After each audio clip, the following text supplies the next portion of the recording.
The Horrible Gamers podcast may contain content not suitable for all ages. Listener discretion is advised.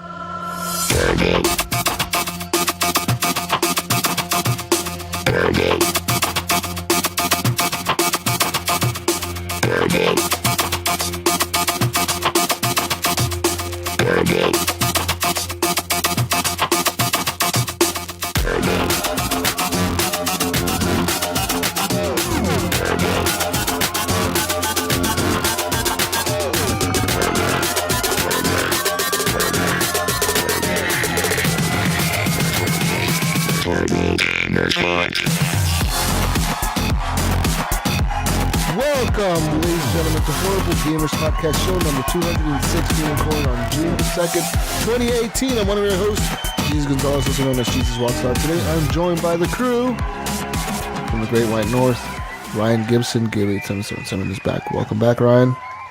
What's going on, everybody? Episode 206 of Horrible Gamers. Let's do this. That's right. And from the West Coast, the best coast, my friend Henley Merrill, Gunny Chief, is back. Welcome back, Henley. Hey, guys. Hey, how are ya? Pretty good, pretty good. And no gang signs this week, yeah, Gunny? No gang signs man. No, I quit. I'm out. I bounced out of there. Okay. If you want to follow us, people, you always can over at _, Horrible Gamers on Twitter. You can always join our Facebook community, Horrible Gamers Podcast community on Facebook. We have a page as well where we go live every week. Like right now, we are live on Facebook. And if you want to email us the old-fashioned way, head on over to feedback@horriblegamers.com and email us there. That's our email address, feedback@horriblegamers.com. Type that into your email machine, and it'll go to us. It'll get to us eventually. And leave us a review on iTunes after the show, if you like it. If you don't like it or whatever, just do it. Leave a review. And Patreons real quick. Patreon.com/horriblegamers and support the show. You can do that by just hitting over there and giving us money every month. Once a month, in the beginning of the month, your card of choice will be charged however much you want it to be charged. It could be $100, it could be $2, it could be $1, it could be $20. I don't know. It just happens. But you go over there and do it. Like my friend Jonathan Hall did. Alan Maybe, Joshua Wolf, Evan Tanaka, John Jerome, Adam Sunday, Clint Thiel, Dirty Bite, and Robbie Wheat. He's the newest Patreon member this month. Oh, we got another one. Thank you for becoming a Patreon, Robbie. We appreciate it. He's like, hey, guys, I love the show. I just haven't done this. He's like, but I wanted to do it, so he did, and it's awesome. Thank you for doing it. Appreciate it. Our intro song is done by Fowler and Twistex, and it's called The Breakout, and our outro song is done by Broke for Free, and it's called Night Owl. So check those songs out if you want to, or wherever you could find them, YouTube, iTunes, Spotify, wherever the hell they're at. Just find them. But let's talk about video games, guys, real quick. What we've been playing this week, and we're going to get into that, and starting off with me on the list here, I played some Star Wars Battlefront 2. Ooh. I went back to that game this week. I don't know, because every once in a while I get that I miss Star Wars as a game, and I want to play in that universe, I guess. So I launched it this week, and it's fun. Star Wars Battlefront 2, it's a lot of fun. I mean, they revamped the entire progression system. It's way different now. You get these tokens that you unlock the cards with, but you only get a token every time you rank up. So you got to use them kind of wisely, and then you got to use the same tokens to upgrade the cards, because they have tiers on the cards. There's the gray tier, which is the bottom, green, then blue, then purple. But you have to reach a certain rank to be able to upgrade them to the blue and the purples. You have to be level 35 to get them into the blue. You have to be level 50 something to get them into the purple. So there's that. I was trying to figure that out because I was kind of confused about the progression system. But when I got into the menu there and I started messing around with it, I figured it out kind of pretty quickly. And then you can convert some of your currency that you win now into these unlock points. But it only lets you do so many at a time. You can only convert 10 points a day. You can only convert so much currency to get 10 points a day. And so it's like a daily challenge. Yeah, so that applies to all the characters. So if I get 2 points with Darth Vader, It means I have 8 points to use on anybody else, and if I get like 2 points with like Luke Skywalker, and then I use 2 points on a Stormtrooper, then I use 2 points like on the Assault class, and 2 points in like the Sniper class, I'll be done. You know what I mean? Like it's just that's how it works. Because I wanted to convert all my points because I have like 20,000 something credits, and I was like, I'm just gonna convert all the credits into points because you like it only charges you like 300 credits per point. So I was like, I'm gonna have all the points to unlock everything, and then it's like, no, you reached your limit. You can't convert any more points. Destiny does something similar to that. So there's that now, but the gameplay is fun, man. So lots of the game just holds up quite well. Actually, the multiplayer is a lot of fun. The modes are super cool. And just the setting and the vibe of that game is awesome. Like, Star Wars setting is so cool for a multiplayer shooting game. And I really like it a lot. And then, I kind of want to buy You know what, Jesus? I bought that game to play with you and Jonathan and Gunny. And I've never fucking touched it. I think we've played maybe once or twice. Really? Yeah, I think the last time I played was with Wingman. That's weird, man, because I really like the game. I like it a lot, and I do too. It's fun. It's and it's fast. I like it. Mm-hmm. Like I was playing the assault mode where like it's 40 versus 40 or whatever, or 40 players all together. So yeah, that shit's cool, man. You call in there was some pretty cool matches where we were like on Starkiller base or whatever, and you're assaulting the base, and it was pretty cool how, like, towards the end of the match when we were inside the building, you just saw, like, all the heroes on our side, like, spawn. Everybody had, like, a fucking Jedi of some kind, and, like, some people had Finn, some people had, like, the different characters of the movies, right? The recent movies, the old movies, like Kylo Ren. And then on the dark side, the other side, they had Kylo Ren, Darth Maul, fucking Darth Vader. It was like all these fucking heroes were running into the room. You just see them just fucking each other up, killing everybody. I was like, this is insane, dude. It was fucking cool. And then you saw like people spawn in as like the special stormtroopers and like the upgraded like jetpack rebels and all that shit. Like it was pretty cool, man. It was awesome. I was like, this is some cool shit. But unfortunately, that game was kind of shitty at launch due to the progression system. If that system would have been in place in the first place, this game would But that's the thing, right? Like it was just that system that screwed it because the game is actually really good. It is. The game is cool. It's really fun, but they put in this stupid thing that totally screwed themselves over. Yeah, I totally agree. The game it's fun, man. It really is. As a Star Wars fan, and I love the gameplay is cool, and the graphics are incredible in that game, man. It looks like a fucking movie. It really does. Like you play certain scenes, certain areas, where the rain is hitting the armor and shit. Like it looks real. I'm like, fuck, this is insane. So, and I've seen gameplay on that thing like on 4K ultra settings on a PC, high-end PC, dude, and it's insane how good it looks on a high-end PC running at like ultra settings and shit. But that's the first game on my list this week. I have a few more. Real quick, I just want to mention City Skylines. I went back to that a little bit, and I went back to it. Just managing my city. Playing that. Still managing. Are you blowing city. your city apart with natural disasters? No, I'm not. I'm just trying to at this point, I'm trying to figure out what's going on in my city because I don't have enough. There's too many people that are dying all the time, and too many people that are not being born, and not enough factories. Like my stores can't. They don't have enough supply to sell goods to people, and it's my bunkers have no food in them because there's not enough supplies in the store. So I'm like, this is all weird. And it never goes past 150,000 people. That's how many people I have in my city. It never gets up to 200,000 or anything like that. It just stays at that number. Then everybody starts dying eventually, and then people have kids again, and it kind of goes back up to 150,000. And then it stays there. People start dying again. So I don't know what I'm supposed to do, man.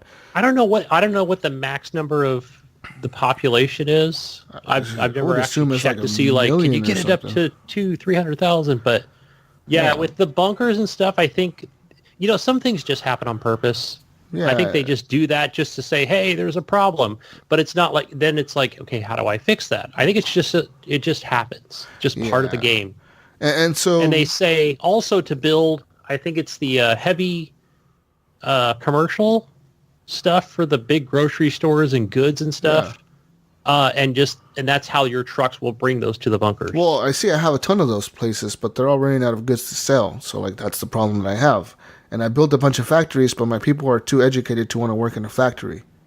Yeah, well, they just don't want to work more, in a factory. They just don't want to. They're like, no, fuck your factory. I'm like, okay. Build more train industry. I have like 4 train stops in my city that bring goods from other cities, and then I have 3 cargo hubs for like ships to come in. I have an airport, and it's still not enough goods. Like, what the fuck? You know, like I don't know. It's dumb. Whatever. City Skylines. So that happened. Tsunami hit my city the other day. It was kind of lame because they would like only flood because it's like my city is like on a river, really. Oh. So like the tsunami would kind of hit and only like flood the edge of the river, and I'm like, this is the lamest thing ever. Like, how is this even a disaster? Yeah, right. Yeah, I want to see people dying and shit. Come on, like what the fuck's going on here? No destruction. My sand bucket. We're gonna have to rebuild. Oh, things are flooding, guy. Oh, everything's scary. Like this is stupid. Wait for a meteor to hit your city, then you'll be like, oh fuck, I gotta build all the roads. That'll be awesome. I'm excited. 2,000 people died. Yeah. So there's that, guys. But I don't want to talk about that anymore. But I have 3 more games on my list. But I'll let Ryan go next because he has a big list, I think. Not that big. I've only played a couple of games this week, but I've been continuing to play State of Decay 2. I'd have to. I actually haven't played a lot of it, but I played a little bit with you, Jesus, last week, and you helped me out with some of the issues that I was having with the game. I didn't realize I kept breaking down my rucksacks because I just wanted to grab the next one I could find. And I didn't realize that when you break them down, you're not getting resources for your thing, right? So that's when and Jesus was like, "What are you doing? You got to take those back." And I'm like, "Oh, okay, fuck." And then I started taking them back, and all of a sudden, I got food, I got everything I need. So that was my big mistake in that game. And that's the same thing with the last one. And there's a lot of stuff that this game does not tell you, even with State of Decay 1. Yeah, it just doesn't tell you. You just have to either know it or read a guide. Well, you have to read the how to play thing, which is like super long. Yeah, no one wants to read that, right? Like, no one wants to read that. These days. How to play. Like, who the fuck goes to the how to play in the menu? Like, no one wants to read this shit. Nobody. We want YouTube videos, man. Tell us, just explain to us what to do, and we'll get it. That's where you go. But you know what? I'll say also with YouTube guides, something I haven't done in quite a while. Yeah. Like, I'll go there for certain places where I get stuck, but for the most part, like, no, I want to figure this stuff out on my own. Mm-hmm. And that's part of the fun, I think, with games like this. Dude, guys, that's one of the games on my list, and I'm hooked on State of Decay, dude. I really am. I'm fucking, like, addicted to it. It's like a crack for me right now. I just have a lot of fun with it. I'm like, constantly upgrading my base. I got the biggest base now on the new map that I moved to. I got the baseball field now, so it's pretty big. I have a field hospital. I have a workshop level 3. I have a mechanic shop. I have a gun thing that like makes like ammo for you. You can like make any kind of ammo. You can just craft it out of your materials. So I have that now. I have like a bunch of beds. I have like a hydroponics thing. I have all kinds of shit, man. It's kind of crazy in my game.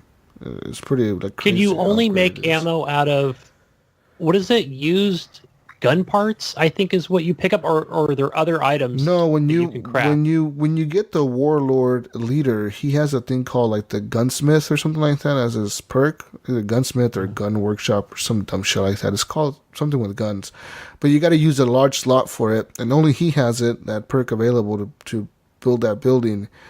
But once you build it, you can craft any kind of material or any kind of ammo from materials. Like it'll use up one of your material icons. Like it'll use up one of the things from your material to make any kind of ammo. So you can make like 50 caliber bullets, like 357 rounds. And it'll tell you like if you're making 22 bullets, it'll give you 90 of them. But if you're making 357 rounds, it'll only give you like 60 of them. And if you're making like the 5.56 ammo, it's only going to give you 50 of them. So it's the bigger the caliber, the less you're going to get in ammo from crafting it, but at least you'll have some ammo for whatever gun you're using, right?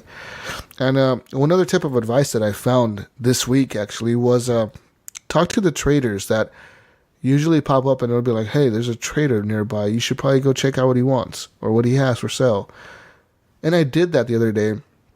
I went to the trader and I had like a bunch of, I make sure I loaded up both of my characters that I was taking over there and my car with luxury goods. Like the toilet paper, the magazines, whatever the fuck. Like just, you know how sometimes you pick something up and they'll say like, this is a luxury item. You can just sell this for Oh, whatever. yes. Yeah. So I didn't know what to do. You know, I have a little problem with that because you know how there'll be a pop-up. You'll be in the middle of doing something and it'll be like, hey, there's like you said, there's a trader nearby. And then that trader will come on the audio and be like, yeah, I'm over here if you want to do some trading. I got some goods. But you'll be like driving to a location or driving back from a location to your base and trying to avoid zombies at the same time. But here's my thing is when I go to the map, it'll be like, hey, how do you know where the fuck that person is? Because you press back. I have no idea. Press the back button to open up your map. And when you press the back button, all your quests will pop up on the side on the menu. You just have to scroll through those quests. And you'll see something on the bottom on the bottom that's on the list that'll say like, these people are looking for traders or these people are looking for something to trade, and it'll have like a timer on them, like 15 minutes, 10 minutes, 5 minutes. Oh, and that's when they're going to disappear. So you have to go to them before the timer runs out, or else you're never going to be able to trade with them until they show up. Yeah, again. Because I thought it said something about it. There's going to be the question mark. I'm like, there's a question mark on and then, the freaking map? And it'll pop up as a little black icon. It's a little black icon with like a little person standing there on the icon. That's all it is. So anyways, like I was saying, I drove to this trader. It was like up in the north. My base was in the south. I drove all the way to the north.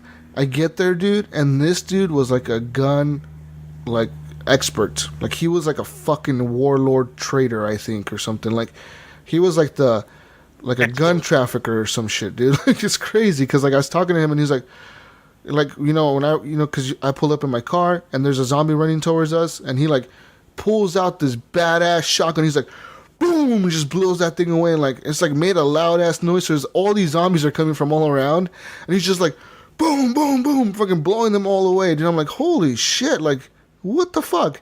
And then sure enough, I look at his inventory, what he has for sale, and he had like a few med packs, but it was mostly weapons and ammunition, dude. And he had a prototype military assault rifle. That's what it was called. And it was like, this is a prototype rifle made by the U.S. military, by the military that, you know, you can use if you buy it or whatever. The rifle cost like 5,000 influence points. It was insane how much it cost. Yeah. And then he had I bought two of the other rifles because he had cheaper rifles that were 1,000 influence each, but they were the 50 caliber rifles, like big ass 50 cal fucking sniper rifles. So I bought two of those. I took him back to my base, but I had to, like, you know, you have to sell a lot of the things to get more influence, because every time you sell him something, you get influence points. And so, yeah, that's what I did. I sold him, like, a bunch of my mods for my facility, and a bunch of, like, I sold all my luxury goods, a bunch of backpacks to him. All the shit that I don't really need, I sold it all to him. And I was able to buy two of the 50 cal sniper rifles, which is fucking crazy, because those things never break, because they're bolt action. And another thing that I found out is bolt action rifles don't ever break, ever. Like, they never damage, they never get broken. You can use them forever. The problem is the ammunition will run out eventually, because 50 cal ammunition is super rare in the game to find. You cannot find it. Yeah. Like, you have to. I noticed you pick it up early on in the game, like a few rounds here and a few magazines there, but it is so rare to find that kind of ammo. You'll mostly find 9mm ammo everywhere and like 22 caliber everywhere. But like 5.56, 7.62, and 50 cal rounds are expensive. They're expensive to make and they're expensive to find. Like, you can't find them. And if a trader has them, he's selling them for a lot of money. Like, he'll want like 5 influence points per bullet. You know, so like it's like this is a lot of points. But those things will take down the Juggernaut. Yeah. One headshot. I like when the Juggernaut comes to the base, and then he kind of gets stuck on the slide. On the door. Between that and, like, the hospital. Yeah. Or, like, the infirmary, whatever that small thing is you build it for. He's like, and then your two survivors are just, like, beating the crap out of him with, swords and bats. And I'm just like, headshot. Yeah. Yeah. So, I mean, that's a tip of advice for you, Ryan. If you're looking to buy 50 caliber rounds, go and talk to the traders. That's what you need. Yeah. That and revolvers, man. Revolvers never break. That is my go-to gun now. I don't even fuck with the other guns that are like handguns. Like 9mm? I don't mess with those. I only use revolvers, 357 and 22 revolvers, because those things never break. So you just get crafted ammo for them and always use them forever and ever. The only crappy part about the revolvers is they have a trade-off, right?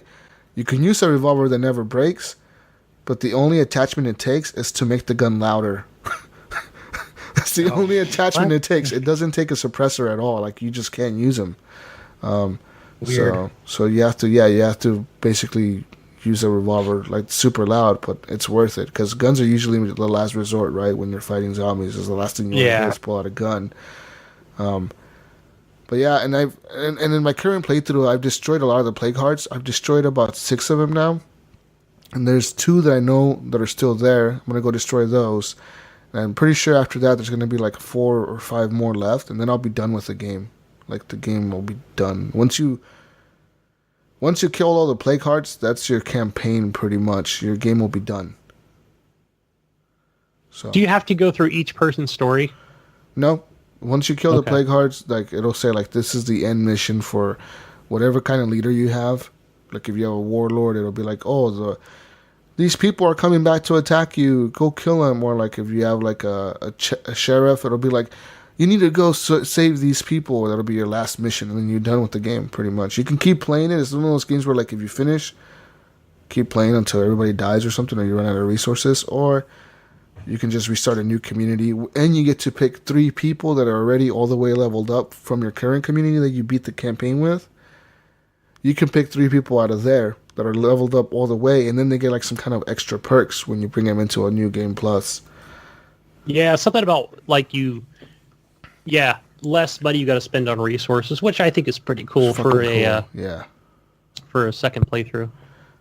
But I'm addicted to this game, guys. I really am. New Game Plus. I don't know about you guys, but I'm loving it. Even though all the bugs are there, which is still frustrating, the game is fun in general. So, and I hear, just most of those bugs are multiplayer, because I haven't run into too many just playing single player this week. Yeah, it's mostly multiplayer. Yeah, that's why I play offline most of the time. When you see me on there and you see that I'm offline, just send me a message if you want to play with me and be like, hey, can I play, or you want to join my game? And I'll join it, because the reason I'm offline is because of the bugs. That's it. Yeah, it plays fine, single player. Yep.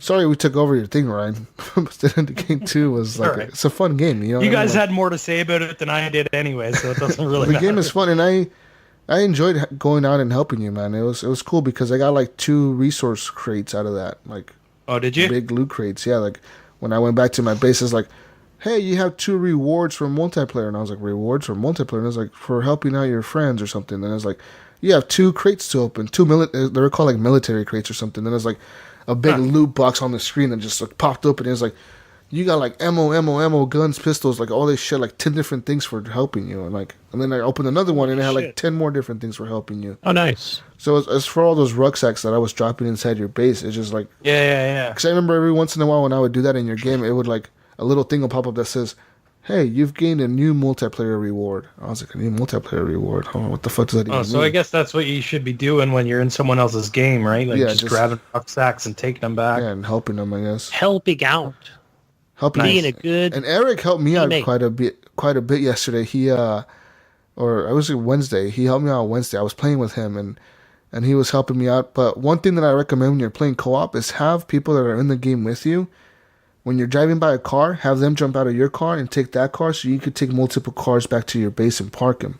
You know what I mean? Yeah. And then you have more storage, too. You have more cars. Yeah, you have more storage for your rucksacks, and that way they never get lost. You just put them in the trunk. If you don't because sometimes you'll reach a point in the game, like I have, where I'll take something back to my base, and like it'll be like materials, and then like a little thing will pop up that says, your storage is like full, dude. Like you're overfilling it, and some of these materials are just gonna decay and break or something. Because if you don't need them, you just have them in there. You don't fucking need them. You shouldn't really put more in here. So like, I always take a look at how much amount I have of shit in my base. Like if I have too much meds, I won't deposit them into the base. I'll just put them in the trunk of a car. Or keep them on me, or drop the rucksack in the trunk of a car, because I know they never leave the trunk of the car no matter what. They're just in the car. And then whenever I get low on it, I just go to the trunk and right trigger and boom, it's in your base, and hey, everybody's happy again. Morale is cheerful. Yay. So, yeah. But I gotta say, man, I had to kill my leader. I executed him, shot him. Right. Yeah, you told me that the other day, and I was like, what? Yeah, because you execute him. Well, I think he was the warlord. And like I said, warlord they only get like you can build a bunker with him, like on the large slot, because you know you have large slots and like medium or small slots or whatever. Yeah. Well, like I said, there's a warlord, there's a builder, there's a trader, and there's a sheriff, and they all have like different abilities they can build, like in the big slots. Like the trader can build a trading hub where like people show up at your base and trade more often with you, like special items. Like they'll have like 50 caliber rifles, and they'll even give you a discount on them. And like the sheriff has the field hospital and something else you can build, or he can build. And then like the warlord has the bunker and the gunsmith shop that I talked about. And then the other one has something else. The builder has like some kind of like materials, things he could build. Like it'll use less materials up on your base slower or whatever. Like you use up less resources slower because you got like this builder fucking thing or whatever. But anyways, I wanted the field hospital because I thought it sounded cool. And I was like, I can't build it. So I was like, how to get rid of my leader? It was like, oh, your leader is permanent. You can't get rid of him. Traitor. Unless you kill them. Or exile them. So what I did was... just sent him out to die? I put all his backpacks away. I put all his guns away. He had a knife on him, and I went out with him. I dismissed all my followers, went out.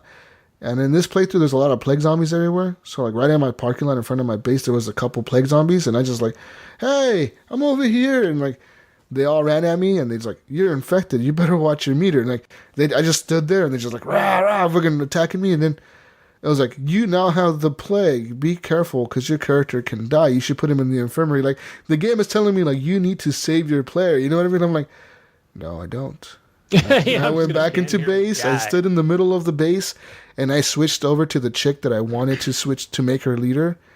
And I switched over to her. And all my characters in the base have guns on them and backpacks. So she had like a pistol on her. And then she walked up to the guy and she's like, hey, how you doing? And he's like, I'm not feeling so good. And then it's like exile, treat, or give the cure to, or like shit like that. It was like different options you can do. And I was like, execute. And she's like, I'm not going to let you turn into one of those things. And like, it goes in like a little cutscene type thing. And he like turns around. And he's like, I understand. And he like turned around.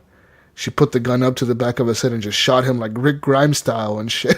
Just shot him in the back of the fucking head. Like, boom. Yeah. And he's just dead. He's like, and then it was like, morale went from like cheerful like to negative to like miserable or something like that. It wasn't even depressed. It was like miserable or something like that. I was like, holy everybody shit. hates you. Yeah, everybody was like, oh. And then I promoted her to leader right away. And I was like, yeah, new world. Yeah. That was cool. Who says you can choose to be God, Jesus? But hey, his gun shop that I built, like the gun shop to make ammo, is still there. It didn't disappear from the slot.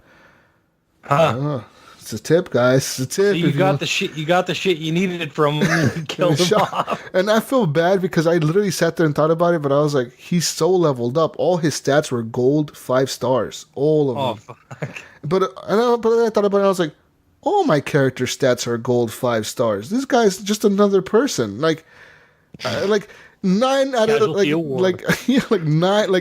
like one person in my base is a recruit, and even he's highly level. Why do I have to worry about like killing this guy? Like he's just a casualty of war. Like whatever, man. You're done. I don't need you anymore. Get out of here. You're done. That's shit. Wow. That's the only way you can get rid of a leader is exile or he dies. Okay, so that's from the field hospital, right? Yep. Nice. So sacrifices had to be made, guys. But that's enough State of Decay 2 talk for me.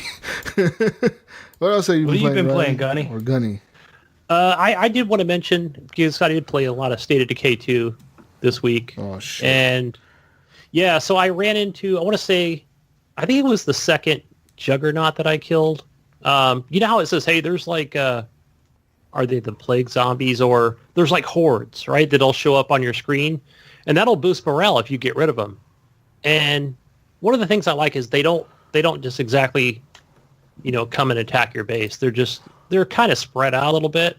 But again, I think within running distance of your base. So I went around and was like, okay, this one's closer. And it might have been like some screamers or just like some regular plague zombies or something. All right, go out and stealthily shoot them, right? So I start heading north a little bit, and I'm like, okay, there's one up on the hill, and it's like nighttime and it's dark. And I think I had a follower with me. Mm-hmm. And so I'm creeping up, right? And creeping up. And then I realized, like, I'm on the side of this hill, and it was a juggernaut. And I was like, oh, shit, he sees me, too. No, so fuck. He's like, rah, and I'm like, what the hell? So I start running down the hill. He kicks me down the rest of the hill. Oh, and I pretty much had I ate the dirt, man. It was pretty hilarious. Was all injured and shit, yeah. Man, he was like flipping down the hill, and I'm like, holy crap. So I went down, and actually, luckily, I had my vehicle at the bottom of the hill, because that's where I parked to run up there. And so I get in the car, and then he starts coming down, starts pounding on my car, and I go up to where like these restrooms are, and I'm like, you know what? I'm just gonna do like I did in State of Decay 1. I'll just start backing into him, and do damage. You know, instead of like going from the engine part, because I think your vehicle has more like more armor in the back or something, or you take less damage. So I'm like trying to back into him. That's not working out, and I realized I had 2 Molotov cocktails on me. Uh-huh. And I'm just like, I lit them on fire a couple times, and I think I finally ran out of ammo. But yeah, those things take a while. Those are fun to kill though. Once you get them down. Yeah, they're not that hard to kill actually. What I've learned is you dodge them. Dodge them when they run at you, like they're running at you. Just press B to dodge real quick. Get behind them, smack them a few times with your crowbar or whatever. Wait for them to turn around and come at you again. Dodge them again. Keep smacking them once or twice when they're like standing there, because they take a minute to like reset themselves or some shit. Yeah, like they go down on a knee or something. Yeah, and then eventually they'll go down on one knee and you just like jump on their back and stab them in the neck or the head or something. So God of War style. Yeah, but by the time I was done, I was like, I had like a sliver of health. My car's beat to hell. It has no doors on it. Yeah. The engine's smoking. I'm like, great. Now I got to spend all this resources. I have a to badass fix van. it up. I have a badass van now that I upgraded to like an apocalypse van. And it's huge, dude. It's like one of the cargo vans, so it has like 10 slots in the trunk. Oh, nice. It literally has 10 slots. I want to get that. I want to get that upgraded. Dude. And it has like metal doors and like metal on the top and the back. It looks like a Brinks truck almost. I'm just driving that to the apocalypse because it lasts forever. It's super fast, and the gas lasts forever. So like I'm using that all the time now. That's cool. I'm getting further and further out into the map. And I did a couple missions, and those were pretty cool. I thought I was doing one of the missions you talked about last week, which was where, hey, there's a thief. There's a thief. You got to go talk to these people. You go to their house. They're like, yeah, we got robbed, man. And then it gives you the icon of where you need to go to talk to the thieves. Yeah. And one of the things that I don't think I like it very much is where you'll go inside a building, right? And they're just like hanging out in one of the old strip malls. Yeah, whatever. And there's like 2 of them, and you're like, okay, what do you want to do, I'm like, give me the meds and I'll let you go or something, or what you stole. And they're like, screw you, man. They just start like hitting you with axes and shooting you and stuff. And they're like, and they're trying to do all the dodge maneuvers and stuff. And I'm trying to get them outside because that's where you can... 2 headshots, man. That's all you got to do. Yeah. So eventually that's what I did. I'm like, all right, let me just get a beat on them and just, bam, take them out. Yep. Headshots are like one-shot kills against humans. You just shoot them once in the head, boom, head explodes, and you're fine. Yeah, but then you get zombies in the mix, and it just gets crazy. Zombies aren't really a problem, man. You got to level your people up, bro. Yeah. But, and the other thing, too, is like, why can't I have more... Like, when I go to a location, right, I went to where this train was, and I think there was like 3 survivors. Mm-hmm. And, you can get the option to say, hey, we're enemies, or, hey, come to my base, right? Yeah. But you can only do 1 at a time. Yeah. Or is it 2 at a time? No, it's 1. And once you do it, like, that group disbands. Yeah, but then the other thing is, like, okay, why can't I tell the other people, like, hey, go, like, you can't follow me, like, right this moment, but you can go kind of kick it at my house, and be part of my community. Nah, so no, you got to bring people back all the way to your house. Come all the way back. Pick them up. It's like, yeah. Yep, that's how it is, man. Like, you have to... Yeah, it's a weird thing like that, but I like the game. I think it's fun, and I'm having a blast with it, so... Yeah, I'm having just as much fun as I did in State of Decay 1. Same here. Like, that's crazy. Yeah. But yeah. Anything else? No, back to you, Ryan. Back to me. I have been playing a little game, and guys, this is the cool. I was really impressed with this game. Okay. And I know you guys are probably gonna laugh at me. You guys are really like, oh yeah, sure. But here's the thing. It has two of my favorite genres mixed into one game. Pinball. And pinball. What else is Ryan's favorite genre? Come on, Gunny, help me out. I guess one of them. I know, I'm trying to think of what it is. I know pinball. That was my first thought. Okay, so it mixes pinball and 2D platforming. Oh, lame. Right. Okay, Yeah, okay. So this game is called Yoku's Island Express, and you're this little beetle that's pushing around a ball, and it looks like a pinball. Mm-hmm. So you're going through, and it's like a 2D kind of thing, and you'll be walking along pushing this little ball, and then all of a sudden you'll like roll down a hill, and there'll be a flipper. So you hit that flipper, and then it'll roll you up a ramp, and you're like trying to collect. It's like fruits and stuff like that, and that's what's used as currency in this world. Mm-hmm. Apparently, you are the new postmaster of this island, and you're trying to deliver mail to all the people on the island. And as you're walking through, it's a really kind of pretty 2D platformer, kind of like an Ori and the Blind Forest or something like that. Yeah. But you're this dung beetle. You can't jump or anything. All you can do is push the ball. And then when you get to, a flipper, it'll throw you up a ramp into a new section, and then you'll have to like walk around that section. Mm-hmm. And then you'll fall into like what's like a pinball table. There's like a bunch of these different like pinball tables set up in the world. So as you're going around, you're trying to solve these little puzzles that are in the pinball table. And then once you solve them, you'll get some sort of object that'll help you move on. So it also has like a bit of a Metroidvania feel where you're going back to sections and you're like, oh, I have this new ability, so now I can break this rock down, to get into this new area that I haven't seen yet. And I am addicted to this game. It is so much fun. I just started playing it this morning, and I was like, this is really cool. What are you playing this on? Xbox. Yeah. I'm pretty sure it's on Metroidvania pinball. Yeah, it's like that sounds cool. It's like Metroidvania Sonic Spinball. Like it's really weird. Like it's hard to explain, but once you start playing it, you'll go, "Oh, I know what he was talking. I see what he's saying now." It's a cool game. It's it was $20 up here, so it's probably like $15 for you guys. But yeah, Gunny, check it out for sure. You'll have it now. I picked it up this morning, so you can try it out. But I've been having a lot of fun with it. It's Yoku's Island Express. So check it out. It's really fun, especially if you like pinball. You're going to love this. It's really neat. Yoku. Sweet. Island Express. Yoku's Island Express. And it's on everything. I think it's on Switch. It's on PS4. It's on Steam. Is it on those mega gaming PCs? Yeah, I think those mega gaming PCs can play this little indie game. Does it run in 4K? 100? Does it run at 100 frames a second? I bet you it does. I bet you it unlock FPS. Unlock that frame rate on PC. All 3,000 frame rate. Oh shit! You go all out. Oh man! Get a full fucking 260 frames per second. Oh fucking hey, man! That's crazy. With your two fucking 1080 Ti's. Blue lighting. Overclocked. Your 20 gigs of RAM. Yeah. Your 64 gigs of RAM. Oh shit! You're going fucking crazy with your i9 processor. You can run it at whatever frames per second you want. But I've been told that we got to get off the PC guys. Yeah. Nuts. Oh yeah. I was told too. Yeah. I got that post in the group. I was laughing. Yeah. Fucking PC. It's funny. It's funny because I have this PC here, and I've said this before.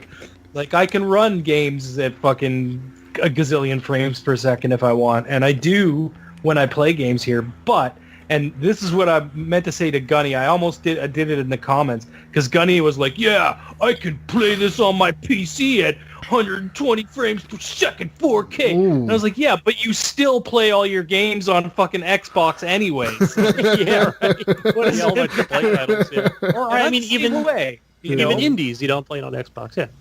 The majority of my gaming is done on Xbox, but I have this PC here for indie games.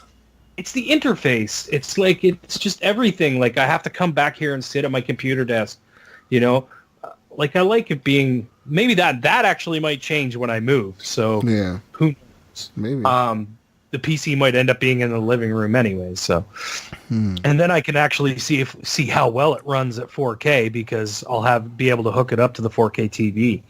But I like when I see a game like for example, Fortnite. I'm like, man, this game looks just as good on PC as it does on my Xbox One X. It's the same thing. Well, it'll run a little smoother on PC if you have the specs to do it, right? Yeah, and I did That's have the mouse and keyboard out. Because everyone always says, "Oh, PC Master Race, I can run it out." Yeah, well, how much did you spend on your goddamn PC? You spend like $2,000, $3,000 on your gaming PC so that you can run games at 120 frames per second. Get off the PC, hey guys! Get off the PC, hey guys! Okay, sorry. I'm the one that gets tagged on this shit, and I'm not even the one talking shit right now. What the fuck? It is the PC gamers that are talking shit about PC gaming right now. What's going on, guys? It's not how it works. No, I'm not talking shit. That's the thing. The thing is just stating differences. Yes, you can do that. Yes, you can do that if you have the money to do that. Exactly.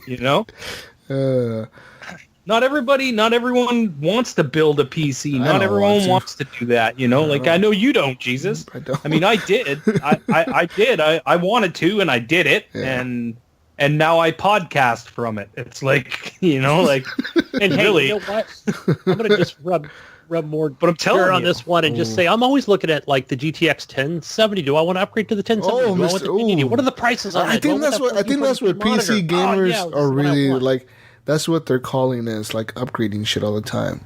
I think all you guys are fucking tinkerers. Get another 1060. Get another 1060 and slap that in there, and then just do SLI. Just fucking 2 cards and just run it that way. I would, but they have to be exactly the same. They have to be the same cards. And I would do that, but I do have this compact computer case. Ooh, well, you should have got the non-compact. You should have one. It's only one slot. It only has one slot. Yeah, oh, Gunny, you should have built your own goddamn PC. I don't know why you did that. You should have listened to me. I don't know why you bought some pre-built piece of crap. I think because. Look at it this way, guys. I think I talked about this a long time ago. I'm just going to go off on a little rant here, okay? Whoa, here we go. I pretty much went the console way of PC gaming. Yeah, exactly. He got up. That's exactly what I did because it's everything's super tight in this little case. I mean, it's not. I mean, it's probably the smallest tower I've ever seen. Big. It's still pretty big. It's not. Well, I mean, small. It's sleek and but it's got its SSD. I don't understand how you don't have those. But you're only getting one slot each, and it the sides come off of it, so That's just your motherboard, though. Right. Motherboard only has a slot for one video card. Brink in the chat is asking how much did your pre-build cost? The pre-built was, I think it was, okay, so basically with a standard Acer monitor, keyboard, mouse, and the case, keyboard, standard keyboard, mouse, all that shit. Yeah, all package all together. I think it was $2,000. Holy shit, Gunny. But that was with taxes. Okay, then I got the mic, but that was everything, Yeah. What you could have built for that? It was like $1,800. My computer was $1,800. Okay, and how is your computer more powerful than Gunny's computer, or is Gunny's computer more powerful? A little bit. I think he has a better processor than I do. Okay, but I have a better video card, and I obviously have a better motherboard. Right. Because I've got everything I have is like almost compact, right? Right. The video card is compact. There's always 2 versions of that, right? There's the longer one that's like the 6 gig, and I got the 4 gig. There's always these trade-offs. You just went to like a website and just clicked buy computer. So again, I want to make it clear that I did buy the console version of PCs. Where That's the motherboard I got, plug and play style. Okay. That's my motherboard. So yeah, I could have went with the big tower and went all custom. Should have went all custom. Went to pickapart.com and That's what you should have done. You should have went to partpicker.com and you should have just picked out the parts you wanted. Brink just said, "Holy fuck!" In the chat. And again, for any new listeners out there, the reason I didn't do that is because I didn't think I had probably the time. I think it would be a lot of the time that I didn't have. Right, to actually sit down and let me construct this. But even if it would have taken you, it's great. A month think eventually to build I want to do that. If it would have taken you a month to build it, you think way. I don't know, and it wasn't. I'm just saying, if time is the thing, right? Time is that much of a factor to you. It would have taken you a month, whatever. Like even at that point, still with $2,000, you could have built some crazy ass shit. Yeah, listen, Gunny, it took me 2 hours. 2 hours to put my computer together. You're telling me you didn't have 2 hours? And it's really not that hard, man. Everything on your motherboard is labeled. I've watched the YouTube videos, man. It's USB 2, yeah. USB 3. Plug and play, really. Video card goes. This is where your power goes. It's really, really, really simple. It's not as hard as you think it is. Yeah. I know, and I've read all the comments, and I've heard from you guys, but I think it was more or less just, hey, here it is. You plug it in, and you play the game. So, and you were supposed to get a 1070. I know, and I did. Got your computer. Really fucked that up. and it didn't work for some reason, and you sent it back, and they sent you a 1060, and you didn't say anything about it. I don't think I realized it till after 3 weeks. I was like, wait a minute. I would have been right on top of them. I would have been like, what the fuck? And you know what? Because that video card they gave me was shit. It was garbage. It didn't. Yeah. It was defect. Anyway, man. Here we go off on a tangent. Because I'm just saying, it's like you send in a Cadillac and they give you back like a Cadillac with no emblems or some shit on it. Like, no power windows. Yeah. and Gunny, window roll down. And Gunny, what you should have done what I did. What I did was I went to the computer store right close to me, and I walked in there and I said, "This is what I want. Give me the pieces. Tell me the different things that I could buy and different price points." And tell me what's better about them and what's worth it, and let's fucking sit down and piece together what I need. And for the money that I had to spend, I put together this PC, right? This is what I got. Now, mind you, I bought 2 M.2 drives because my motherboard supported these M.2 drives, which are super fucking fast and really, really, really worth it. I don't think I would turn back now. That is awesome. Doesn't take up any space in your case. It's just a fucking boom, little spot on your motherboard that you slide this stick on, and it's boom, there you go, 500 gig of super fast memory. Right? Yeah. So I have 2 of those, and I bought a few other things that were a little more top end that I didn't need, but I put 32 gig of RAM in it, and I probably shouldn't have. I probably should have just stuck with 16, but I think it was the actual RAM that I bought was on sale, and it was in a package of 32. It wasn't like I bought 2 16s or something like that. 32, that's a lot. Yeah, it's overkill. Your computer's never going to use that much RAM. But you're future-proofing a bit. Yeah, but how far? And you're not going to, you know what, and trust me, you'll notice, man, if you ever use 16, you're going to be like, why is it taking so long to load up? By the time it starts using 32 gig of RAM, I'm gonna need to build a new computer. Exactly, yeah. So, but anyways, let's get off the PC. We got that off our chest. We had to do it. And somehow I'll get tagged on the post when people are talking shit about this. Fucking Jesus is such a dick. That's what people are going to be saying. Jesus is the only one that doesn't have a PC. What the fuck? I'm the one that can talk shit mostly. You guys are over there talking all this shit. I don't get it. All I said was that a lot of PC gamers talk all these frame rates, and all I see them is play indie games. I don't know.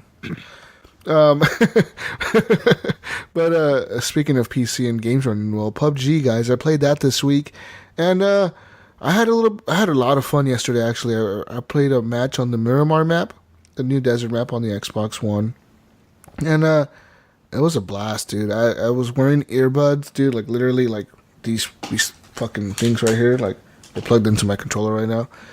Fucking Skull Candy little $10 earbuds, and it sounded amazing because it had the Dolby Atmos app. It sounded incredible, dude. It was like, it's like so loud. I was legit. I've never been in a game of PUBG where I was literally scared because I was driving down the road and my like big ass truck going down the road, and I had like, did you have your American flag? And it was really cool. This match started off awesome for me because the first thing I saw on the ground when I come into a building, a SCAR. Second gun I see is an M4. Boom, I'm set for the fucking match. I'm like, yeah, an M4 and a SCAR. Like, the first two guns I run into were those two. And, like, I had a bunch of 5.56, a level 2 backpack. All I needed was 5.56, so I wasn't even picking up other ammo. I didn't even pick up a pistol. I'm like, 5.56, got my helmet, got my armor, got my fucking med packs. And I killed, like, 3 people on my way to the circle. Because, like, one guy, I heard him pull up to the house that I was at. And as I heard him pull up, I ran downstairs and I ran out the back door and I saw him jump over a fence and he was running towards the building that I was in because he saw my van parked right at the door. And I just shot him like, do. M4, dude, drops people so fast in that game. It's just like, dead. I was like, oh yeah, I felt good. I was feeling good. And yeah, man, so I ended the match. I think I was 6th place. Because finally when we were in the last circle, some guy literally ran right over me because I was laying down. And I stood up, I crouched, and he must have heard me because he turned around right away. And he shot me. But, dude, driving that fucking truck and on the, with the fucking Dolby Atmos on the earbuds, dude, the gun, some guy was shooting at me from, like, a hill or a mountain or something. And all I heard was, and, like, I would hear, like, dink, like something hit my fucking truck, like the metal of the truck, like half a second later. And then I hear, and then I was bang, and then like another bang on my fucking truck. I was like, "Oh fuck, this is scary, dude!" And it was intense. I love the Dolby Atmos. It's the most incredible thing ever to be able to use $10 earbuds and have incredible sound. Yeah. And those, awesome. What do you think about those trucks? Those are pretty good, huh? On the Miramar map. Yeah. Not that I've played it, but they're awesome. I don't like the Volkswagen vans, but I get them. They have a lot of space in them for people. Like you can put your whole squad in there, but they're really slow, but they work. They get you around. There's a lot more vehicles on the Miramar map than there is on the standard PUBG map. There's a bigger map, so there's a lot more vehicles now, and it runs pretty good. The game was running very well yesterday when I played compared to the first time I played it last week when I said I glitched into the roof of a building or whatever. It didn't happen to me yesterday. I was just playing. I was having fun. And PUBG is still PUBG, man. Like, that game, it's a thing, right, where, like, you play it once and you're like, one more match. Maybe I'll win the next one. You know, like, I got 6th place. Maybe if I could just get into this next match, maybe I'll have good luck again and maybe I'll find more guns. And then you get in there and it runs good. But Brink wants me to compare it to H1Z1. And I got to say, H1Z1 in a way, man, it's better in a lot of ways. It doesn't have as many glitches as PUBG. Not nearly as many. Even though the graphics are a little bit less taxing than PUBG's. PUBG's is obviously more polished. It seems like it's actually like better textures and graphics in it. It looks like a modern game compared to H1Z1. It looks like a early PS3 game probably. You know, like, yeah. Surprised you didn't play that again this week, Jesus. And I really haven't, but comparing it to that, I mean, H1Z1 runs at 60 frames a second. And that alone makes a world of a difference, man. All right, I got a question. If they... Oh, here we go. Frames per second again. PC Master Race. Oh, here. I can run this game at 200 frames on my PC. Jesus, do you think if they took H1Z1 and kept all the core gameplay, circle, everything the same, but they totally like revamped, let's say, the graphics on console, on PC, kill, dude. Color, change the color in the palette and just made it more crisp, and do you think that would make a difference? Dude, that game would kill PUBG. It totally would. I think it just... Is it the art style? I mean, what is it that... I mean, it does... The H1Z1 map, it doesn't seem bigger than the PUBG map. It just seems more like better laid out and thought out than the PUBG maps for some reason. The buildings seem to be more detailed with more floors, more rooms to hide in. The loot, there's not as much loot on the H1Z1 maps, but it makes the loot worth it when you actually find something good. You're like, I found something good. This is awesome. But like I said, the game looks like an old game. If they upgraded those graphics, though, man, it would be killer, especially for the PlayStation community, because I know a lot of people don't like the Fortnite art style, and I don't blame them. Right. I don't kind of like it. You know what I mean? I don't get into that cartoony art style of, like, cartoony Overwatch shit. If I want to play that, I'll play Overwatch, you know, like, and it's crazy to me how that's happening, but, yeah, compared to PUBG is the nicer looking game, but it doesn't run as good as H1Z1. Not even close. Like I said, H1Z1 is steady 60 frames pretty much.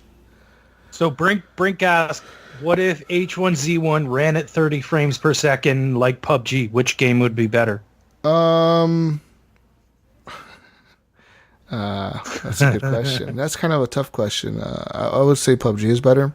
It has more realistic guns, better gun handling. The leaning in PUBG, it makes a difference. Like, you know how you can lean in Rainbow Six? They have that in PUBG, you know, that makes a difference. You know, you lean out a window, you look out the window. PUBG just seems more tactical than H1Z1, in my opinion. I know people are not going to agree with that opinion because H1Z1, you know, you have to take a lot of skills and tactics into consideration. It's just, PUBG is the better game if it ran better on the consoles. Unfortunately, on consoles it's not. What's the difference between H1Z1 and PUBG? Are there zombies on the map in H1Z1? No. Like, is there like... It's still just a battle royale. It's just a battle royale, yeah. So in H1Z1, you don't spawn like you do in PUBG. In PUBG, you spawn on an airplane and you decide where to jump out. H1Z1 predetermines the area you're going to drop in. It just drops you automatically. It just drops you automatically? Yeah, somewhere random.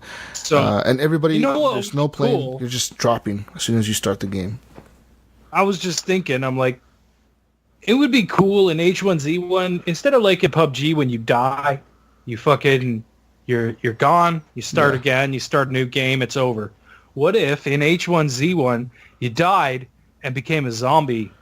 And your goal was to like track people down and kill them. When you're dead, you're trying to fucking troll everybody that's still alive. Ooh, that'd be crazy, man. And you're really hard to kill because you're a zombie and they have to get a headshot like fucking right in the head. Ooh. So like you could but you move slow or something like that, but you can get in their ways and you know what I mean? Cool, dude. That'd be awesome. That'd be so awesome. I think that's a cool mechanic. See, like, and I feel like a lot of games need to start doing that in their battle royale modes. You know, that's it. Fortnite, HGP H1Z1 It's the new mode. HGP battle royale. Yeah. We're coming out with the game, guys. Kickstart us so we can make a new game. Find it on the Xbox ID program. Why aren't we? We're making our own battle royale. Get Cliffy B on the phone. We need him back. Help us make this game. I want to say that early on that they did experiment on H1Z1 where it was almost like the same. I wouldn't say the same game, but the same. Well, yeah, it was the same game. They just split off. H1Z1 Survive basically went separate. Like its own thing, right? Its own thing, right? Where before it was like, okay, that was just a game mode. And that's like you all drop on a map and there's zombies and you're trying to survive, right? Like I think again it was pretty determined. Fight each other or you have a base. Yeah. It's not very good. But I guess I couldn't figure it out. The gameplay is fun on H1Z1, and the one thing I don't like is the PS4 controller for shooters. I don't like it. I just don't. It feels like a preschool toy or something. That's what it feels like. Yep. It's too light. They have the Pro controller. It is. I mean, it's cool that it's light, but it's like it's too light. Yeah, you're right. Yeah. Like especially holding it feels like so breakable. That's what I said about before the PS4 came out, and I got to go to Fan Expo and play with a PS4 controller. I said it felt like a piece of fucking plastic in my hands. It didn't. Yeah. It didn't feel sturdy. You know, and I'm used to playing on an Elite controller that's very sturdy and heavy. It has some weight to it. You know what I mean? Like, I don't know. So it's really, I feel like if I played like pinball on my PS4, I'd probably snap that controller in half. Yeah, but I got to say the controller, it is a quality controller. You know, it's an improved version of the last one, the DualShock 3 that they had for the PS3. and or was it the DualShock 4? I don't know which one it was. One of those. But yeah, like this is an improved version of it. It's just I much prefer the Xbox controller, and yeah, it doesn't feel right for shooters in my opinion. Even though the triggers are improved, they're more shaped like a trigger now, but it's just I don't know. I prefer the other ones. The triggers. What on about the Xbox. Aren't they? The Pro controllers should be coming soon. I know they've been talking about it for over a year. They even showed prototypes a year ago. Isn't it Scuff that's going to make those for PS4? Yes, but I think it'll be PS4 branded, right? It'll be a Bluetooth, owned thing. It'll be a PS4 controller. Yeah. It'll be Sony approved, but it'll be made by Scuff. Yeah. And that looks interesting because they have, like, the paddles are weird because they're, like, flat here on the back. Yeah. It just doesn't seem like a good fit or, like, a good positioning for them. You know what I mean? On the Xbox, it feels like a good position because they're on the bottom and you have your two fingers around the curve there so you can use them. But on the Elite PS4 controller that they're making, it has them flat on the back. So, like, you're going to have to move your index finger to use those or your middle finger to use those. It's going to be fucking weird, I think. It's just it looks funny to me, and it's $200. That's expensive as shit, dude. Right? Yeah, like that's you thought the Elite controller was bad. Like, I'm not paying $200 for this. No way. I don't even know who would. Yeah. Who would? Like, why wouldn't they just be straight up $150 like an Xbox controller? I don't understand. Yeah, and it's because Scuff I think is owned by Microsoft. Are they? I don't think so. I think they are. No, they just license that out. I think they just made a deal with them to make the Elite controller. Huh. Let me look it up. Yeah, Scuff designed. That's all it is, right? An Xbox Pro controller. Yeah, but anyways, we've gone off on a tangent here. What else have we been playing? Anyways, one of my last games I played with PUBG. I played that. I played Rainbow Six Siege this week. That was my last game that I played. Rainbow Six Siege is good, guys. Well, I played a little bit of Sea of Thieves, but I'll talk about that with you in a bit, Ryan. Rainbow Six Siege is good. It's Rainbow Six. It's Rainbow Six. It's still Rainbow Six. It's still what it was. So good. It's good. It's a good game. Still good. If you haven't played Rainbow Six Siege by now, I don't know, what you're doing. Yeah, you really. It's like such a good shooter on consoles, and more people should be playing that game because there's times where like it takes a bit to find a match, and I'm like, this is taking forever. Like, it took a couple minutes, like I know it's a couple minutes and it doesn't sound like a long time, but it's like this is a long time for gamers to sit there and look at a screen that says searching for match. It's a long time. But anyways, Rainbow Six Siege is good, guys. It's just that game is kind of weird now because they have so many versions of the game. They have the Ultimate Edition, the Mega Pack Edition, the Season 3 Edition, the Definitive Edition. They have like all these editions. Like now even my tile on my Xbox home screen, you have tiles. I have it up there on the pins or whatever. Instead of like saying Rainbow Six Siege like it used to, just have like the old logo or whatever. Now it's like Rainbow Six Siege Standard Edition is what it says. It looks like all hobo. I'm like, this is kind of lame, but you need the Year 3 edition. Yeah. So you need the Year 3 edition, the Year 3 Ultimate Gold edition or whatever it's called. Yeah. I'm like, whatever. I'm not gonna pay for that. I'm not paying for operators, dude. I pay $100 in transaction fees, but I still have the standard edition. Yeah, I'm so behind on the operators. There's like 10 new operators or more that I don't have, and I'm like, I don't even care. I'll just keep playing with my hobo operators. Whatever. It's cool. But I'm done. Yeah. Hey, guys, I played a game. Okay. Ghost Recon Wildlands. Ooh. Speaking of I played with Alan, maybe. Oh, I saw Snyder. you. Yeah. Snyder. Yeah. Mirza. So this is a good mode, the 4v4. I know I've talked about it before. And so, yeah, this time, the three of us, we went in, and I don't think Chris was there from ADO Radio. No, it was just the three of us. We went in and we played the 4v4, played a bunch of different maps, and we did okay. It was just a lot of fun going into, I think we were playing Elimination or, what was it? Basically, they're all the same, right? Like you just, pretty much deathmatch or whoever gets to, upload the satellite, information. Yeah. There's always an objective in the middle, right? Oh, and you just basically capture the point. Okay. Yeah, and it's pretty cool. Like, It was a little glitchy on some of the maps, and I wasn't familiar with all of them. But finally, I was like, okay, cool. I reached level 5, level 6, and I got my drone, and you can get your drone up and spot enemies. And other times, like I like how it'll even show you on the map where, like Alan was showing me, like, okay, you see the white dots or the yellow dots or whatever they are? That's where the person, like, they're kind of running or they're moving. So whenever you see that, the drone coming up, don't move. Just stay where you're at. Don't crouch. Don't. Can you shoot the drones probably down? Look around on your camera. Yeah, you can shoot the drone down too. But it's weird, like the way it shows on my screen, it'll actually show up like it'll display like, hey, here's a drone, and it's in parentheses. So if it's too far away, don't even bother trying to shoot at it because immediately that drone will be like, yeah, I know exactly where you are. I'll tag you. So yeah, it's very tactical. Speaking of drones and shit, you're making me miss the last Ghost Recon that released on the 360. Ghost Recon. What's it called? Was it called Future Soldier? No, the last one. Yeah, it was like the last one they did on 360. That was so good. Was fun. That was a true Ghost Recon game. I feel like this one wasn't a Ghost Recon game. That was a true Ghost Recon. Like you were doing like a legitimate mission on the campaign, you know, like every time you did something, there was a mission, you know, like you had a beginning and an ending to every single campaign mission. It was cool. Right. Very linear, you know, like, you know, okay, I see the dog. I loved how, like, when one of my favorite parts of that was, like, one of the missions was you had to go, like, to the slums of Brazil or something and, like, rescue some kind of guy that was going to help the CIA or something. So you go in there to rescue him. It's like, diamond formation, and everybody gets around him, and you're, like, going down the alleyway, you know, protecting the dude so he doesn't get shot, and, like, there's people, like, fucking shooting at you from windows and shit. You're like, oh, fuck. That shit was crazy. It was a cool game. That was a cool fucking game. And I like how they do that with, like, for example, just like they do in Ghost Recon Wildlands, where you've got a heavy, it's not like you can exactly just do a headshot. Mm-hmm. So you're going to have to be really stealthy if you want to be, you know, if you don't want to set off any alarms and, you know, go in and, like, just, you know, take them out from behind. You guys still talking about this game? I know. We started talking about Future Soldiers, but, yeah, Wildlands 4v4.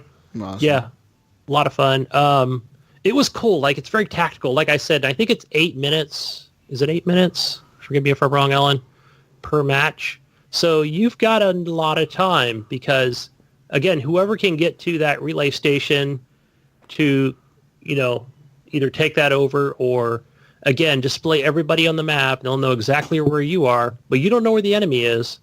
And you've got, you know, some of these are at night. Some of these are like in the forest, you know, like the deep Amazon forest or whatever in South America. So you're like, there's a lot of places to hide. Yeah. You've got night vision, but yeah. Okay. Blast, guys. All right. Good stuff. Yeah. Okay. Got to play it, Jesus. All right. So, no, thank you. The last game that I played was Sea of Thieves. I think you played it too, right, Jesus? Yeah. Did you do the new content? That's lame. Did you do it? Did you finish it? I haven't finished it. I gave up on it.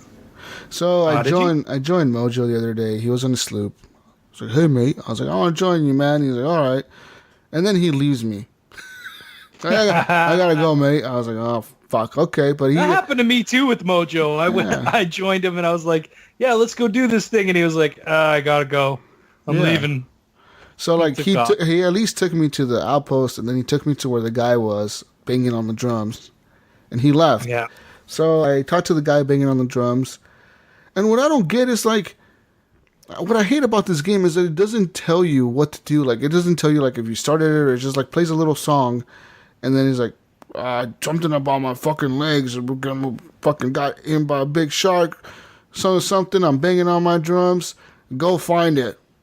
Find my journal. You know what? I'm like, okay. You know what? I played with Wolfie, and Wolfie, like, had done it 1,000,000 times already. Yeah. So he was like, read it and try and figure it out. And I started reading it. I'm reading. I'm like, what? I'm like, what? I don't know what the hell. Let's just get on the boat. Let's go. Yeah, like, I'm like, all right. I'm like, he's like, You're supposed to figure out the riddle. I'm like, I don't even know what the hell he's saying. Like, it makes no sense. What the hell's going on here? And then we go to the next place, and you pick up more stuff, and you're like reading more riddles, and you're like, what? Yeah. It's like Wolfie said to me, he was like, yeah, this one I didn't get. It took me a long time. I was banging my head against this one for a while. And then like I did a couple other missions, and then we got there was a skull fort, and we were like, it's close to us, so we were like, let's go see what's going on with the skull fort. Yeah.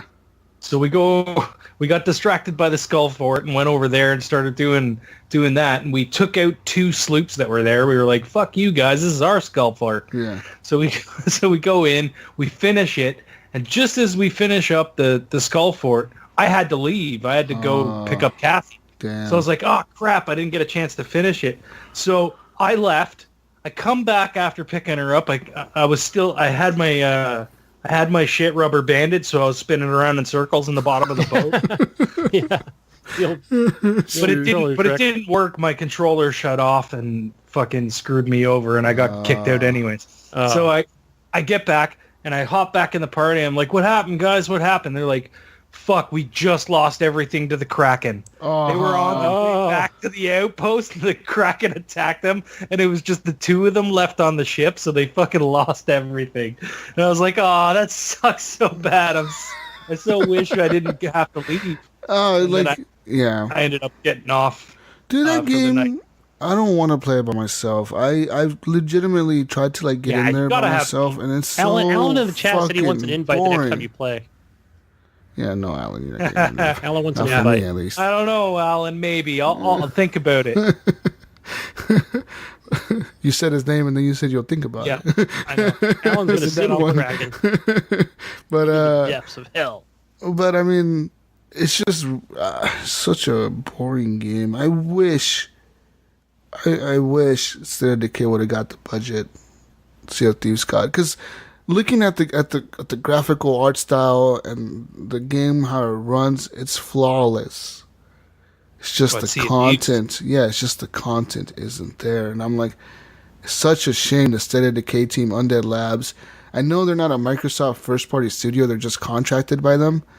But still, man, if Microsoft would have really wanted a killer zombie game, they could have had it. They could have so had it. They just invested all the money into Sea of Thieves for a team that was making a great technical innovation, with the water and all that shit. Like, it was awesome. The graphics are beautiful. But it's just, it ain't no State of Decay in terms of gameplay. You know what I mean? Yeah. In terms of content, it's just a shame that State of Decay team is like, you guys are the B team. You guys are not going to get as much money as this other team because they're our studio. You guys are just under contract, but we're going to market you in the beginning like a AAA game, and then all of a sudden we're going to switch gears and say you're not a AAA game.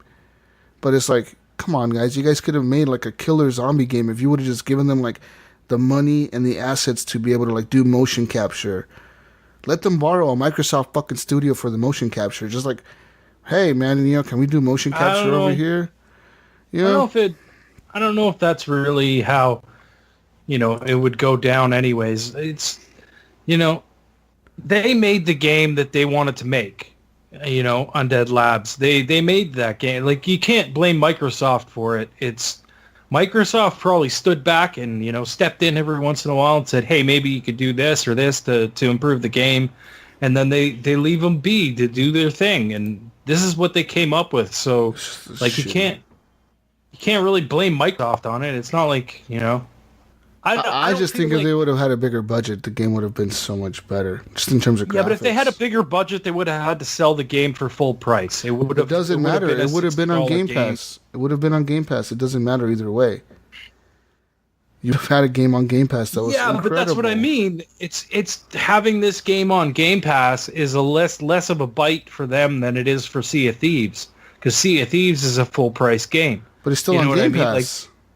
I get it. It's still on Game Pass, but if you buy it straight out, it's $60. Whereas if you buy State of Decay straight out, it's $30, right? So the money that they make on the opposite side of it, without Game Pass, don't even think about Game Pass, because there are people that just buy the game. They don't care about Game Pass. They don't want the games. They don't. They just buy the games that they want.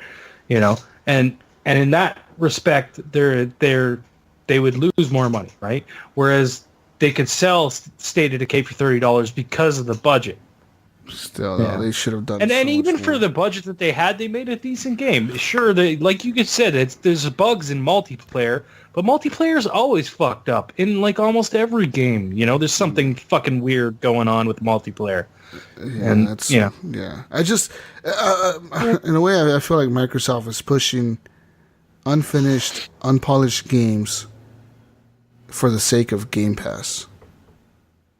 I think in a way they might be doing that. And I think they pushed out State of Decay 2 and Sea of Thieves early to be on Game Pass before E3. So they have something to show off at E3. Look, these are big games on Game Pass. And we have more coming. I just hope the same treatment doesn't apply to the AAA franchises like Halo, Gears, Fable. I hope they don't get the same treatment. Like, they don't just push out another Halo because of Game Pass, because they have to promote Game Pass. You know what I mean? Like, hopefully they're like 343. Well, this is the thing, time, right? This is the thing, Jesus, is like Game Pass. What's the next game that's coming for Game Pass? Crackdown, maybe if it comes out. Maybe delayed, right? If it comes out, there's rumors that it's going to get delayed again. Rumor has it the MCC collection, the Halo Master Chief collection, is coming. Yeah, and that'll be cool. That'll be awesome. I think now they're going to start back cataloging, getting a lot of the games that they put out already on Game Pass. Yeah, is Sunset Overdrive on Game Pass? No, but imagine it was. They come out at no, it wasn't. They come out at E3 and they're like, Game Pass, Sunset Overdrive, Forza 5, like just throw old Forza games in there. No one's buying that shit. Just Forza 5. Charge for the microtransactions. There's plenty of it. You want a car pass. You want this. You're still gonna have to pay for that. You want to buy all these. You're gonna get the base game though. Yeah. Give us the base game. Give us content like that, but it's not beneficial to us. It's beneficial to new consumers or whatever, people that don't play as many games as we do, but it is still something that will intrigue people, right? Like maybe people haven't played Sunset Overdrive, and then when they do try it, it sparks this new interest in Sunset Overdrive, and maybe you could get Microsoft to come back and tell Insomniac, hey, make a new Sunset Overdrive. Sunset Overdrive, yeah. That would be awesome. I would love to see that. I want to see Everybody wants Sunset a new Overdrive too. Even regular PS4 players. Yeah. And what I was going to say about Game Pass is an amazing thing for people that are just buying an Xbox. Maybe people that own PS4s this whole generation and are deciding to buy an Xbox, fucking get Game Pass. This is worth because you're going to have a massive library straight out of the box for $10 a month. Yeah. Why wouldn't you? And then you can try out those games. You can buy the ones you want for a discount. That's where Game Pass is. And if you want to take it a step further, bundle that with EA Access for $30 a year. Yep, you're set. You're fucking set. You're set with EA Access for a year. Games with gold on top of that. Yeah, it's a big value there. They have a lot of that, so that's awesome what they're doing with that. But I just really hope that. I hope we see a new Halo this year at E3. And if they do show a new Halo, I hope that, they're going to be like, Master Chief Collection coming to Game Pass this summer, like whenever this summer, when in the summer, sometime this summer. And, get the hype going, and I think... Yeah. I think if we get a Halo announcement, it's not going to be for Halo 6. You don't think so? I think it's going to, like I said this last week, I think it's going to be like a Reach or an ODST, maybe ODST 2 or something like that. Ooh, right? Man, it'd be still cool though. Because Halo is, people know Master Chief, but there's such a huge universe there. You can do anything. Oh yeah, fucking do anything there, dude. You could. What do you think? Kinds of shit. Okay, I don't think I heard this anywhere. What do you guys think about the fact? What if they come out and say, you know what? I know a lot of the backlash was. Some of that backlash was on that was a poor story, but great multiplayer. Wow, we really enjoyed the multiplayer, but the story was lacking, especially in the Master Chief area. So what if they, I don't know, what if they just came out and said, you know what, Halo 6 multiplayer. No, wait. No story. Wait, I got it, guys. I know what's. Would it be Halo next? I know what they're gonna do with Halo next. Halo Kart. Oh shit! You drive warthogs around, you shoot each other. Master Chief Racing Edition. Halo Kart. Shit. No, we have Forza, man. Shut up. No, man, this is gonna be like more like Mario Kart. You know, it's like not a realistic kind of game. Halo Kart. You got the vehicles. Forza. It can be like, you know, yeah, exactly. You could be riding a Ghost. You could be riding a fucking Warthog. You could be riding fun for the whole family. a Wraith, shooting each other. Oh shit! You know, it's like a combat car racing game with all the Halo characters, and then you could pick all the different Halo characters as your driver. Does the season pass? Will that include Halo Tennis? Maybe. Yeah. Halo Wrestling. I think Halo that Strikers. a new Halo would be awesome to have, and even if they're like, say, like, we're gonna tease it this year, like show you like a little teaser, like they did for Halo 5. You know, they show Master Chief in the sand or whatever, like with the fucking weird cloak on, whatever he was wearing. Like, what if they? Sorry, what if they do something like that again? Like just show a little teaser with like Master Chief. His helmet. Yeah, but I think here's what I think, right? I'm thinking they come out and say, you know, ODST 2 or Reach 2 or something this year, coming out this fall, blah, blah, blah, blah, blah. And here's a look at Halo 6. A teaser for Halo 6. Mm-hmm. So I could see them dropping the teaser with whatever this side game is. That's what I think is going to happen. I always think that their side game, or just recently, was Halo Wars. I know it's a totally different genre. That's different. It's a different genre, but I say they will release. There will be a trailer for Halo 6 Master Chief. That's what it'll be called, Halo 6 Master Chief. And because of people, that's what people want, and they were expecting in Halo 5. It's too early. It'll be a traditional 6-hour campaign, 8 hours, whatever it is. The best multiplayer you wanted, right? Give the gamers what they want. Battle Royale. Right, and have a Battle Royale mode, right? 100 Master Chiefs drop on an island. I'll be in the Ghost the whole time, going around the circle. It could be. Well, cool, what if they did Halo Reach? Because Halo Reach was more of a multiplayer type game. thing. And it would have a battle royale mode where it's like 100 Spartans drop on an island. Rah, who could survive? Yeah. You know, that would be kind of. I would expect that too. Where and they it's just like, had and it's like a training thing. It's like a training thing for Spartans, and they do it for training. Oh, that's like how they tie it into the Halo universe. Yeah. Ooh, man. See, I think that this is going to be a side game. I really don't think it's going to be Halo 6. I really, really, really don't. I'm not saying that they don't tease Halo 6.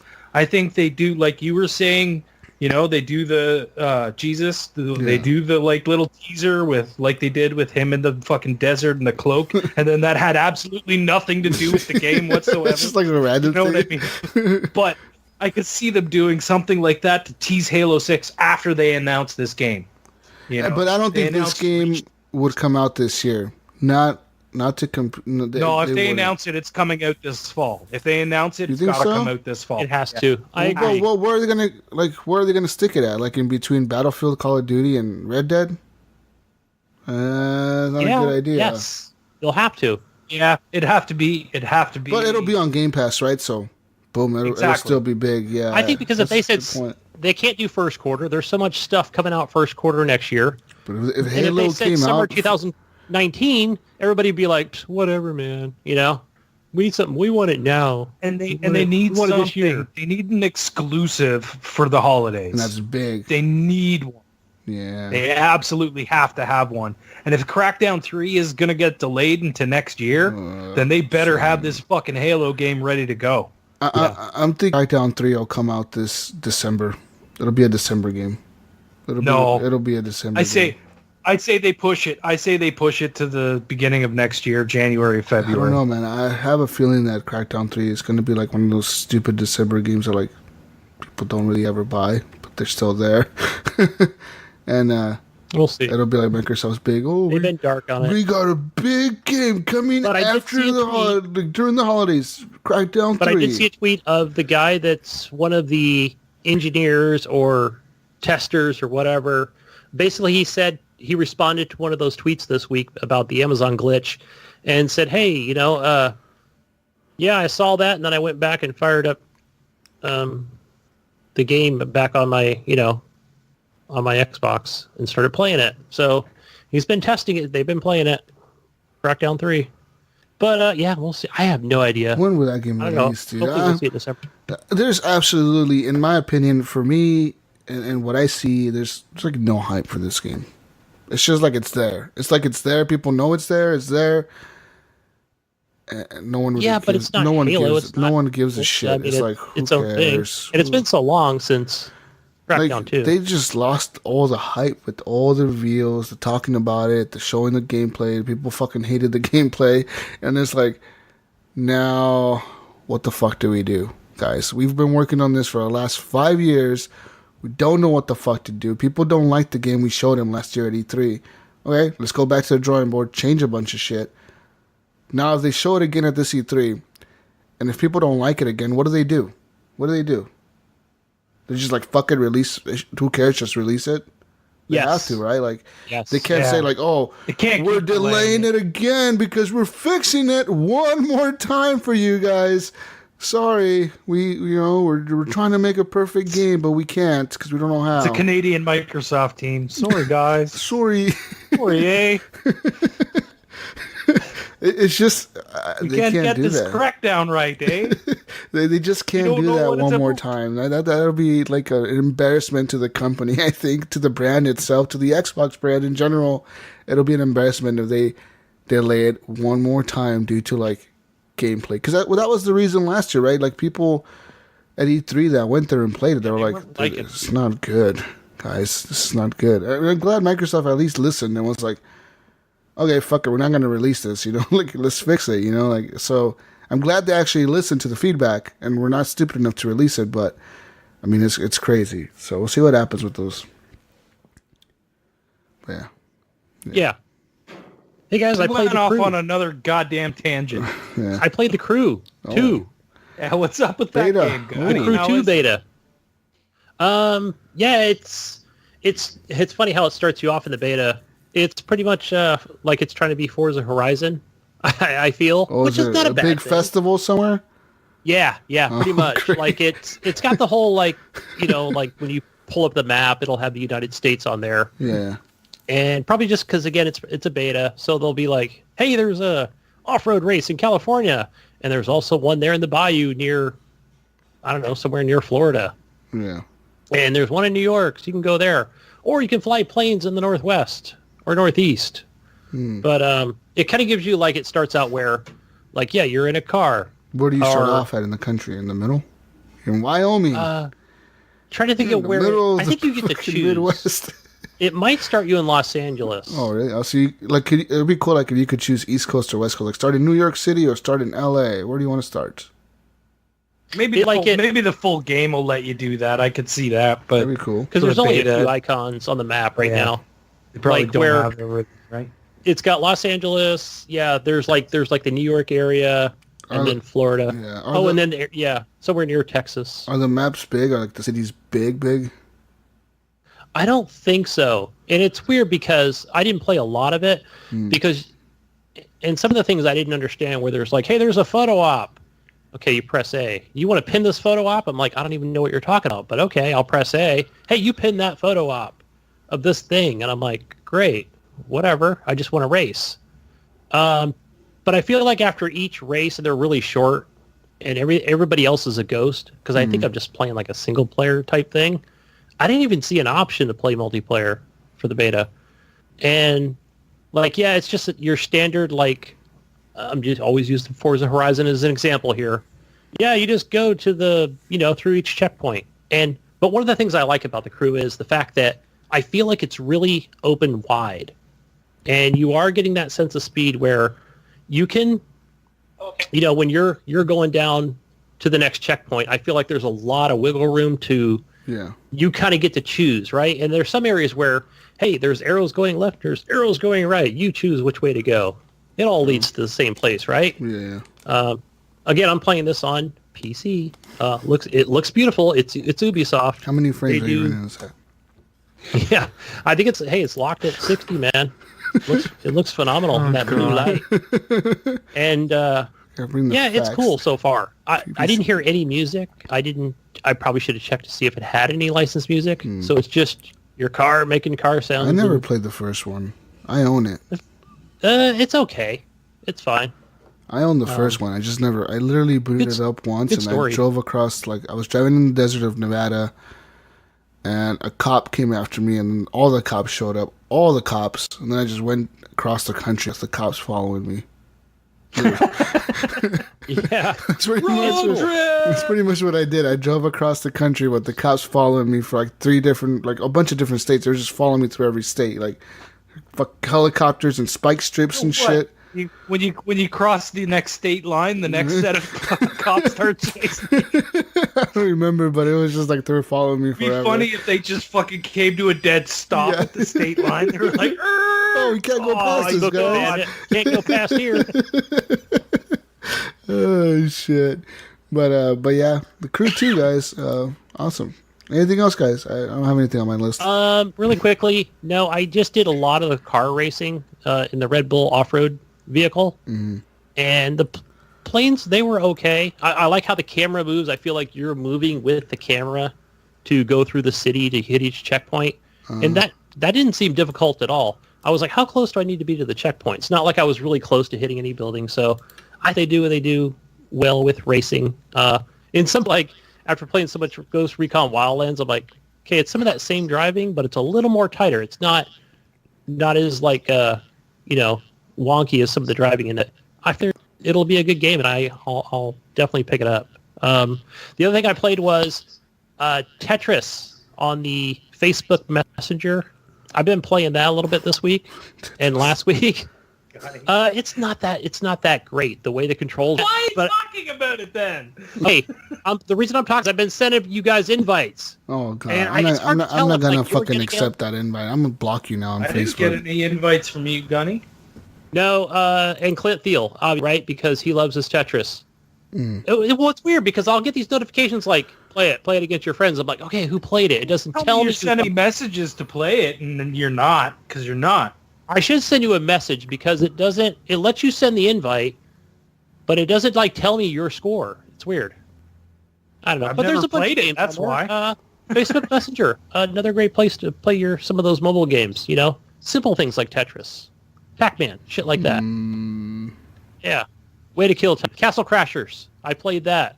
Played that on PC. I bought that for my son. He loves it. He's trying to get all his characters up to level 99 again.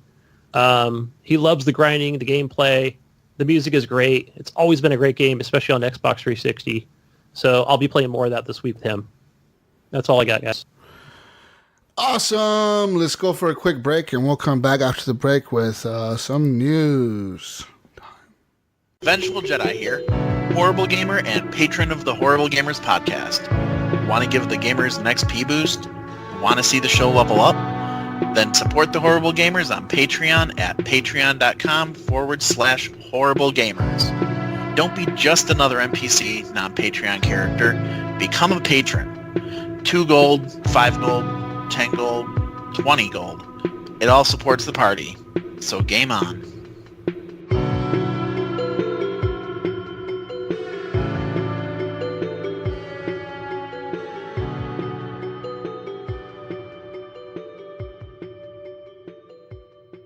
And we're back from the break. Thank you guys for listening to the break music. If you listen to it, we appreciate it.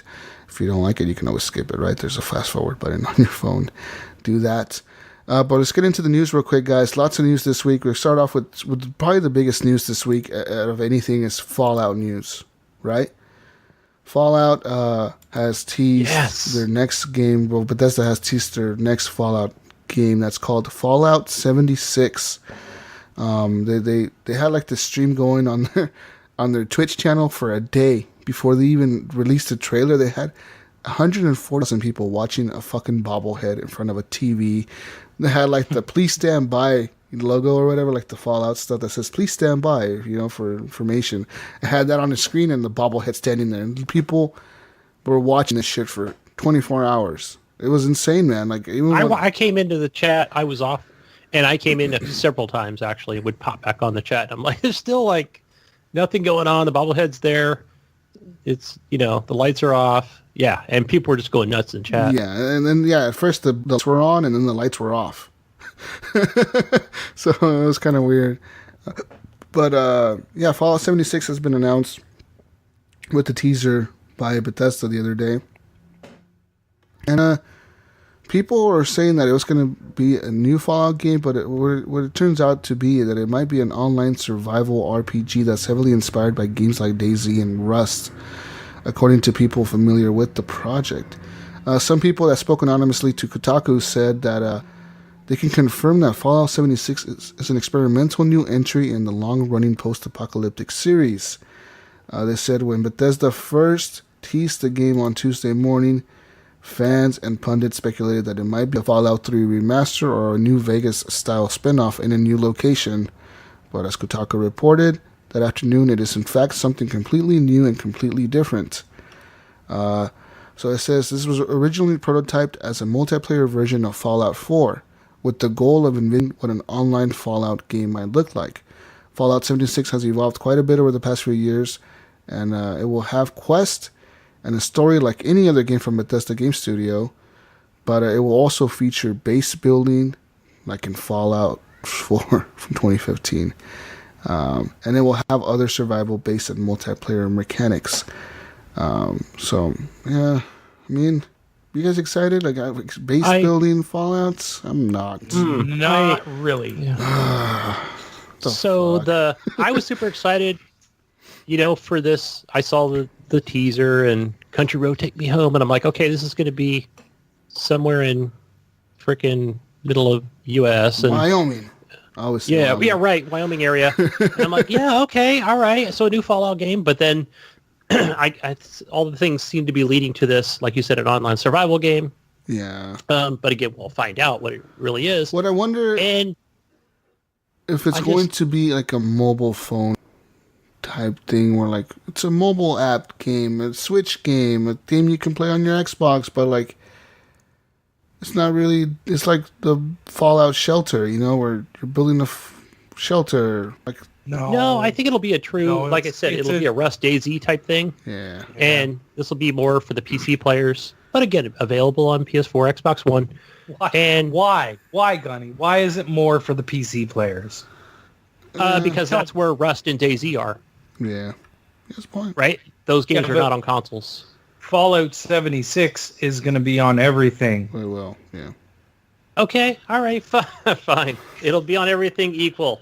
Right, and not more equal, copies will be sold on PS4 than anything else. You're going to get better frames on the PC. Better frames, yeah, and graphics on the PC. You guys are going to be running this shit at 4K Ultra and mods, okay? Like, Xbox will get mods too, but not as good mods, but it'll get mods. Damn right, because PC will get better ones. 200 frames a second on PC, Gunny. You gotta know that. Uncapped. Okay, and actually there won't really be any mods. If you spend $3,000 on your PC.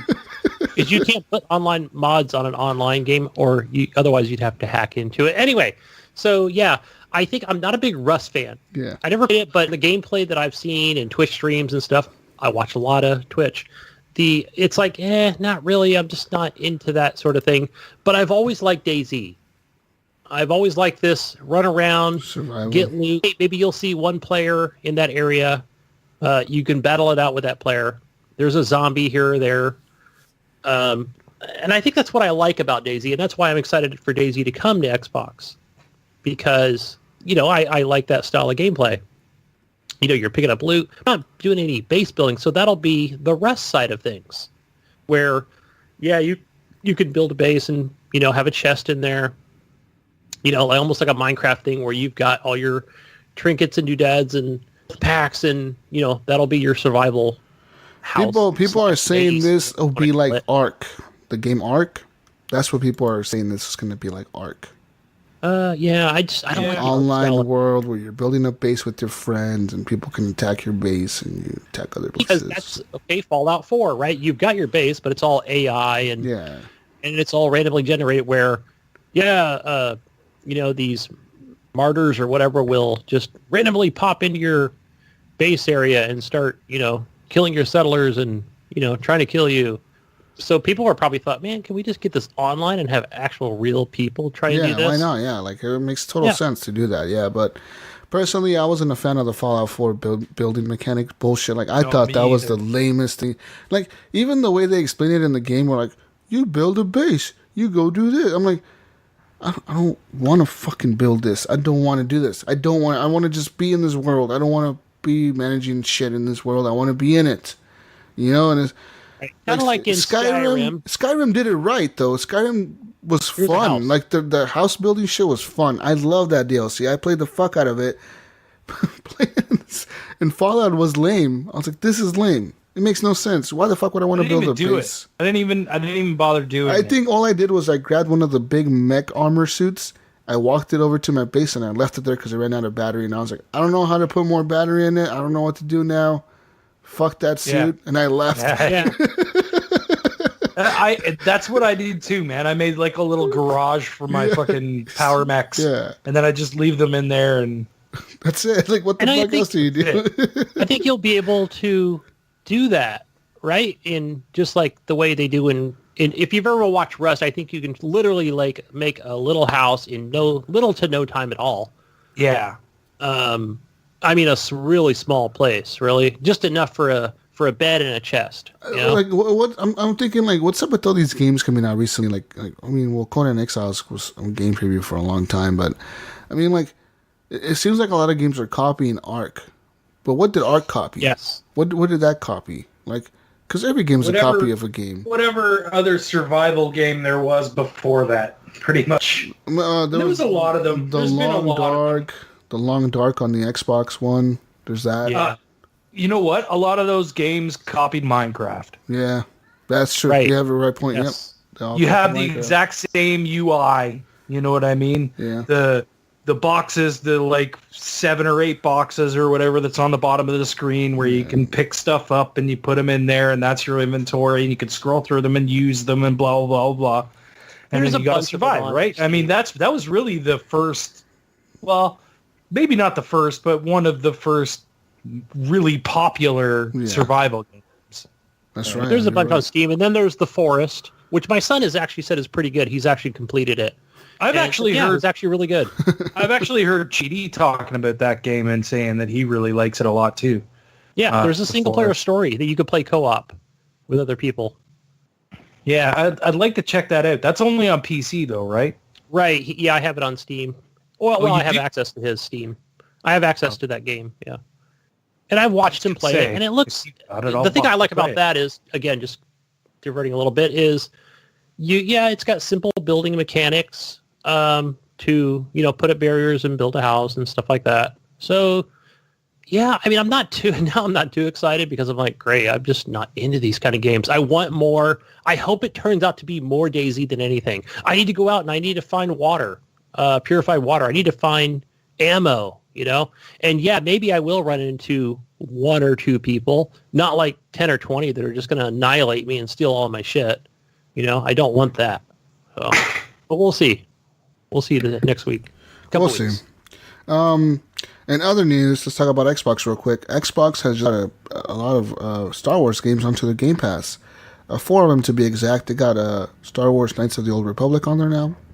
Lego Star Wars The Complete Saga. Star Wars The Force Unleashed and Star Wars The Force Unleashed 2. Those are 4 that have been added to Game Pass as of June 1st. You can play them, download them from the Game Pass library. Man, I kind of want to play Star Wars Knights of the Old Republic again. Go tour. Again. Hell yeah. I don't know. I was watching gameplay of that when it first went backwards compatible. I was going to buy it.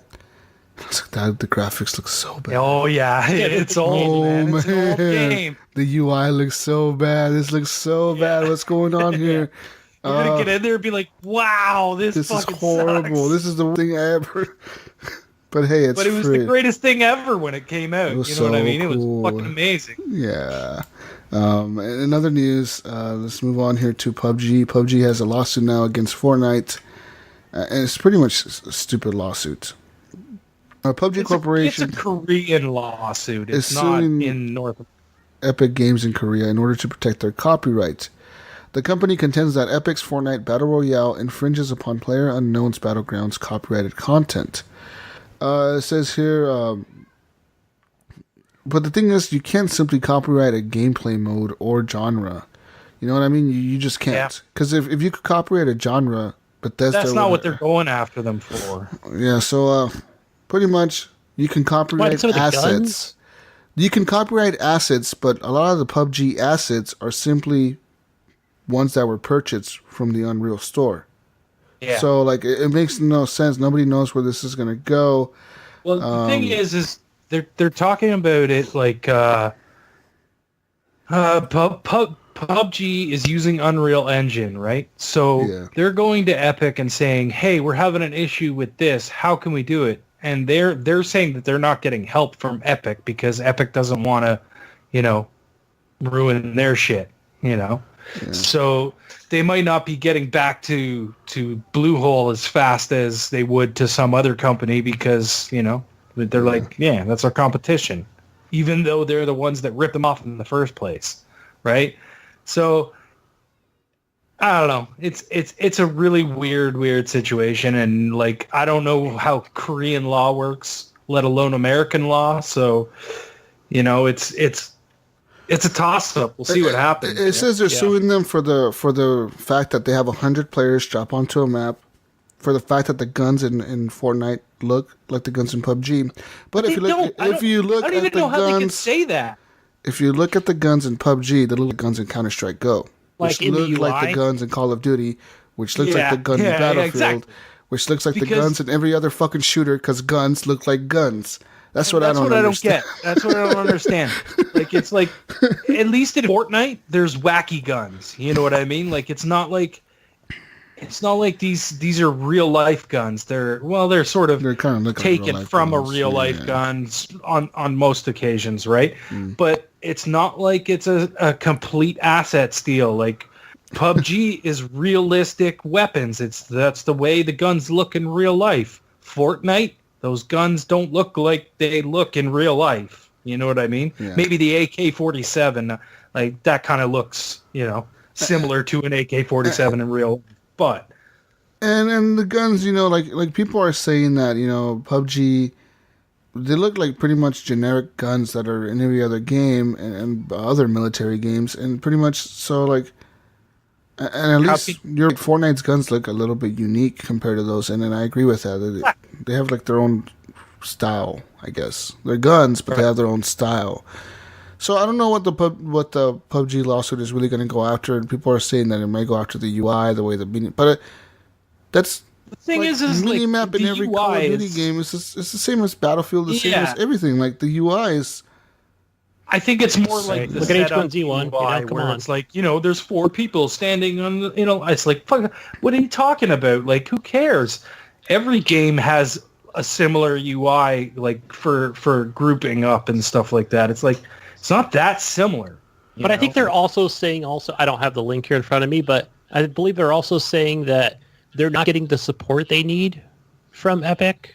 That's probably a lot of internal things that need to be brought out in a courtroom. Yeah, that's what I was talking about with them saying, they go to Epic for support and they're not getting support from them because they don't, they're slow to get back to them because why would they want to? You know what I mean? Right. They don't help their competitor. Well, what we're worried about, though, as a gaming community in general, I think we're worried about if this lawsuit is held up in courts, what it means for gaming in general, because now any company can sue any company for copying their shit. And that totally stifles innovation in gaming. Like, it really does. Think about, like, if they win this lawsuit against Fortnite, for whatever reason, somehow they win the lawsuit for copyright infringement.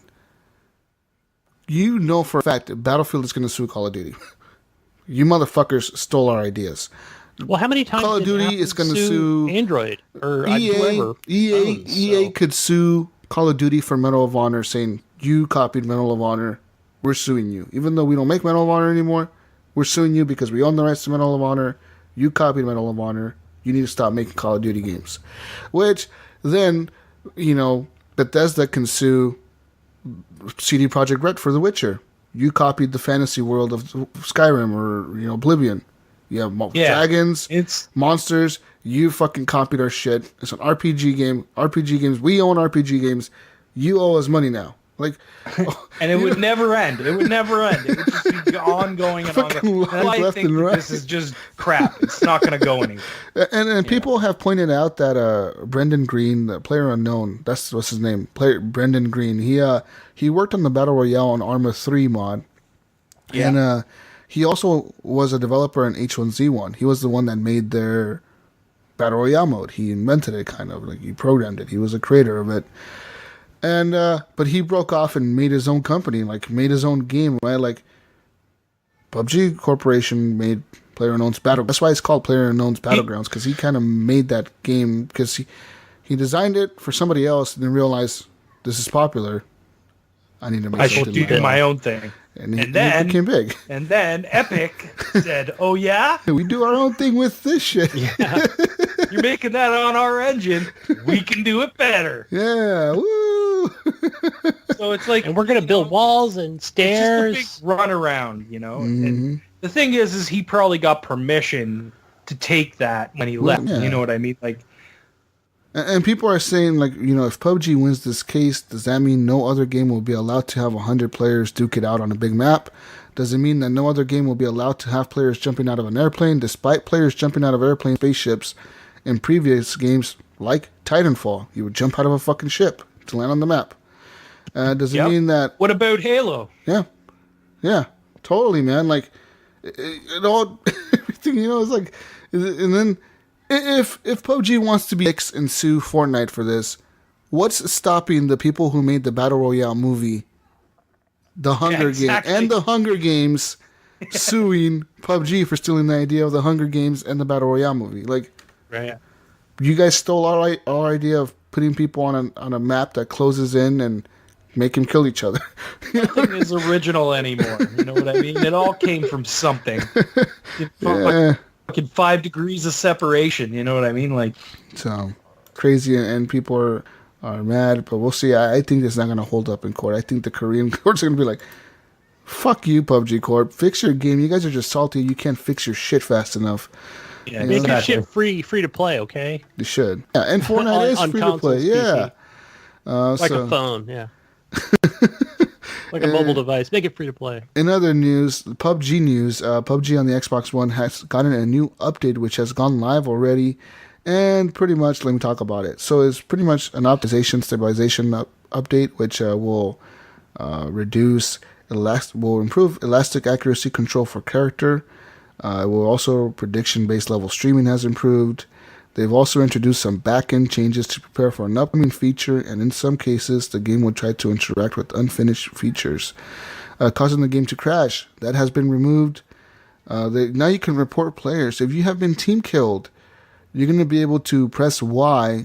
If your death was caused by a friendly fire, you can press Y to see the report. And the report will say, person shot you in the leg, 20% damage. Person shot you in the back, 15% damage. Person shot you in the head, 50% damage. You're dead. But you can report them. It's funny that they made it the Y button. Yeah, right? Because you're like, why? So now you can report people that have friendly fire killed you as, reporting them. I don't know what's going to happen to them if they get reported. Maybe they'll get a warning. Maybe they'll get banned from the game for an amount of time.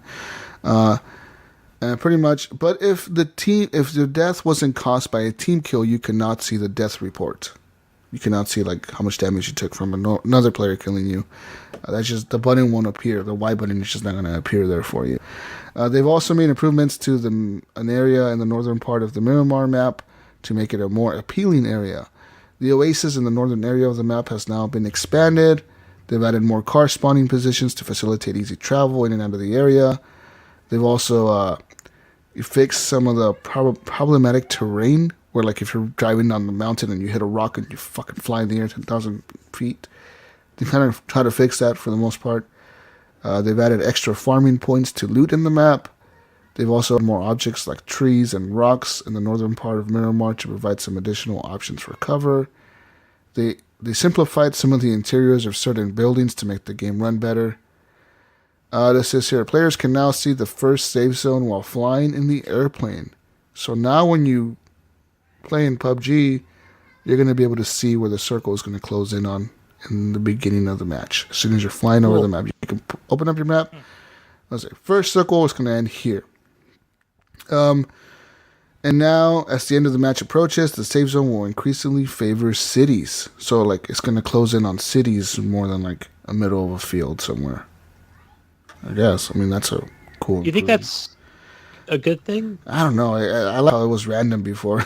Sometimes you could be in the middle of a fucking field. Like, no one has cover, you know? Yeah. That was kind of cool. I thought that was fun. Yeah. So, I mean, I kind of don't like that they switched that, but whatever. They've also...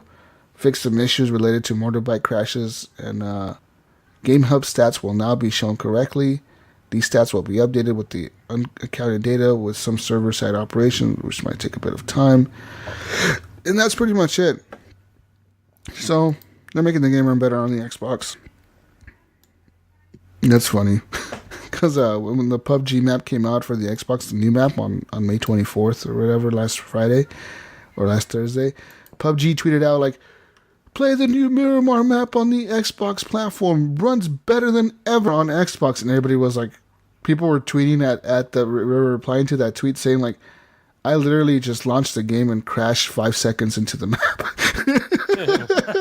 Like my game literally just froze. What are you guys talking about? You know what I mean? People were pissed. So yeah. But let's move on here to some PS4 news, guys. PS4 has now a new theme which will celebrate Gay Pride Month, or LGBT Pride Month, for more honest. So LGBT Pride Month is, of course, June. So now it goes from June 1st to the end of June. And now you can get a free PS4 theme called For All the Players, available on the PlayStation Store, which is called under the special theme category. And it has a rainbow-themed, pretty much, so rainbow theme. Changes colors, whatever, on your PlayStation if you're interested in that. Head on over to PlayStation to do that. Cool on them. And other news, the co-founder of Atari is dead.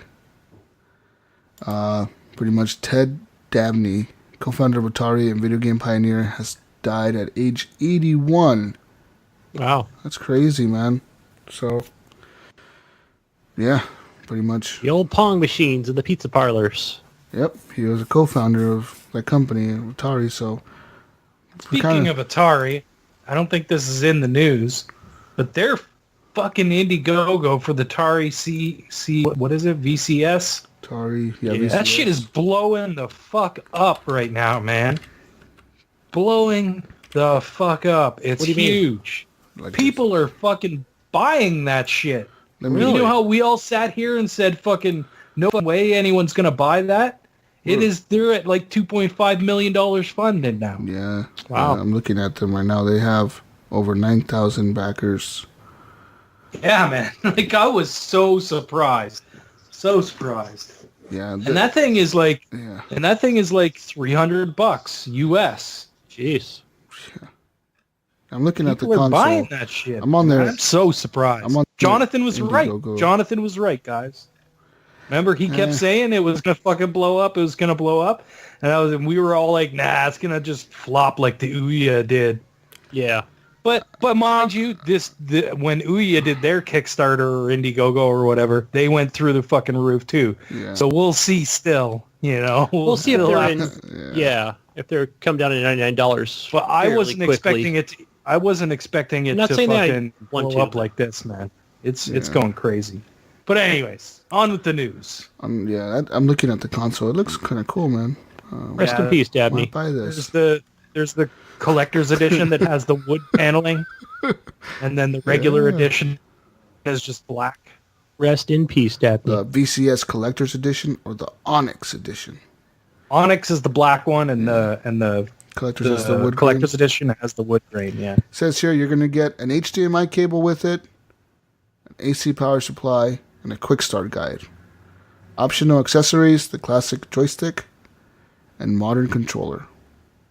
And their modern controller is pretty much, it looks like an Xbox controller. It even has the same XYAB layout. Yeah. And the same and it has the same sticks. What was the Atari game that was on? I'm looking on here, and like they have the prices. So for the collector's edition, you can buy that with the joystick for $299. You could buy the all-in edition for $339. That comes with the actual controller and the joystick. Or you can buy a version that doesn't come with a controller at all. It's just the console. $199. Yeah. $199. No, yeah, $199. Yeah. And then the Onyx and the joystick is $229, and the Onyx all-in is $279. And then the classic joystick costs $29. The modern controller $50 or $49. Classic and joystick modern controller together will cost $59. That seems like the better deal. To be honest, I would love to have that classic controller just to have it. I think it would just sit on my desk. I'd never use it, but just to have it, I'd like to have one. But yeah, it says here that you're gonna be able to, be Wi-Fi compatible and everything. So it's gonna be pretty interesting to see what happens with that. I mean, we all kind of pushed it off to the side like it was going to be nothing, and I was really surprised to see this. So, has 4 gigs of DDR4 RAM. Has a Radeon it's a Linux R7 box. GPU. It's a Linux box is all it is. Yeah, they're saying it's going to play modern games, so we'll see what happens with it. Yeah. I don't think it's gonna break. And there was actually one other thing that happened this week, and I don't think it's in our news. Tommy Tellerico, the game music composer, the guy that does video games television. Oh yeah, he bought Intellivision. He's the owner of Intellivision. That's now. Crazy. And he's bringing out an Intellivision box. And apparently he's trying to aim it at non-gamers. Like it's supposed to be like, he's like, we don't want to compete with Microsoft, Sony, or Nintendo. We want this to be something that's like a family box. You know what I mean? Like you can, your kids and the parents can get together and play and blah, blah, blah. Yeah. So that's an interesting thing too. We'll have to keep our eyes on both of those, the Intellivision and the Atari. Yeah. What else we got in news, Jesus? We need TVs with more HDMI slots here. For all room for all these consoles coming out. Pretty much another news, some weird news. A 16-year-old is facing charges after allegedly punching his mother in the face for taking away his video game console. Oh, how could you? This happened in Pennsylvania. A teen is facing harassment charges after allegedly punching his mother in the face after she took away his video game console. It says, on May 7th around 12:30, police responded to a disturbance call at a certain address where a boy who was 16 punched his 52-year-old mother in the face after she took away his game console. It says the victim was not injured, and the juvenile was charged with harassment for striking his mother. That's crazy, dude. That is crazy. Fucking weird. That boy would not be standing at my household, for the next month. Yep. Whoop his ass. And was $1 million worth of Xbox One consoles. So pretty much this guy in Kentucky, Louisville, Kentucky, says that cops found themselves in pursuit of a semi-truck that was stolen from a truck stop. And then they discovered that inside the truck, it was $1 million worth of Xbox One consoles. So I wonder if he actually targeted that truck specifically for consoles, or if, he I don't know, just stole a truck. Yeah. Steal a truck. Right, because you don't know what's inside it. Unless he followed them. Yeah, and knew where they went or whatever, right? And saw them loaded up. That's just crazy. Apparently the truck was headed to Walmarts and different retailers around the country to drop off the consoles. But yeah, that's wild. $1 million worth of Xbox One consoles. What would you do with that, anyways? Sell them. Yeah, sell them, but you can't. Black market. Here's the thing. eBay. Here's the thing, though.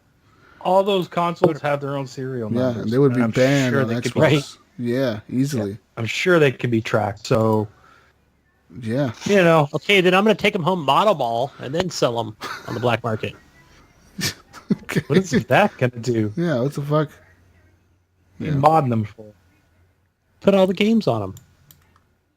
Like, I have so many games never online hook it up days. to the net. Just play this offline all the time. There is no Xbox One mod. Yeah, there isn't. There should be. I'll play all my indie games on there. Uh-oh.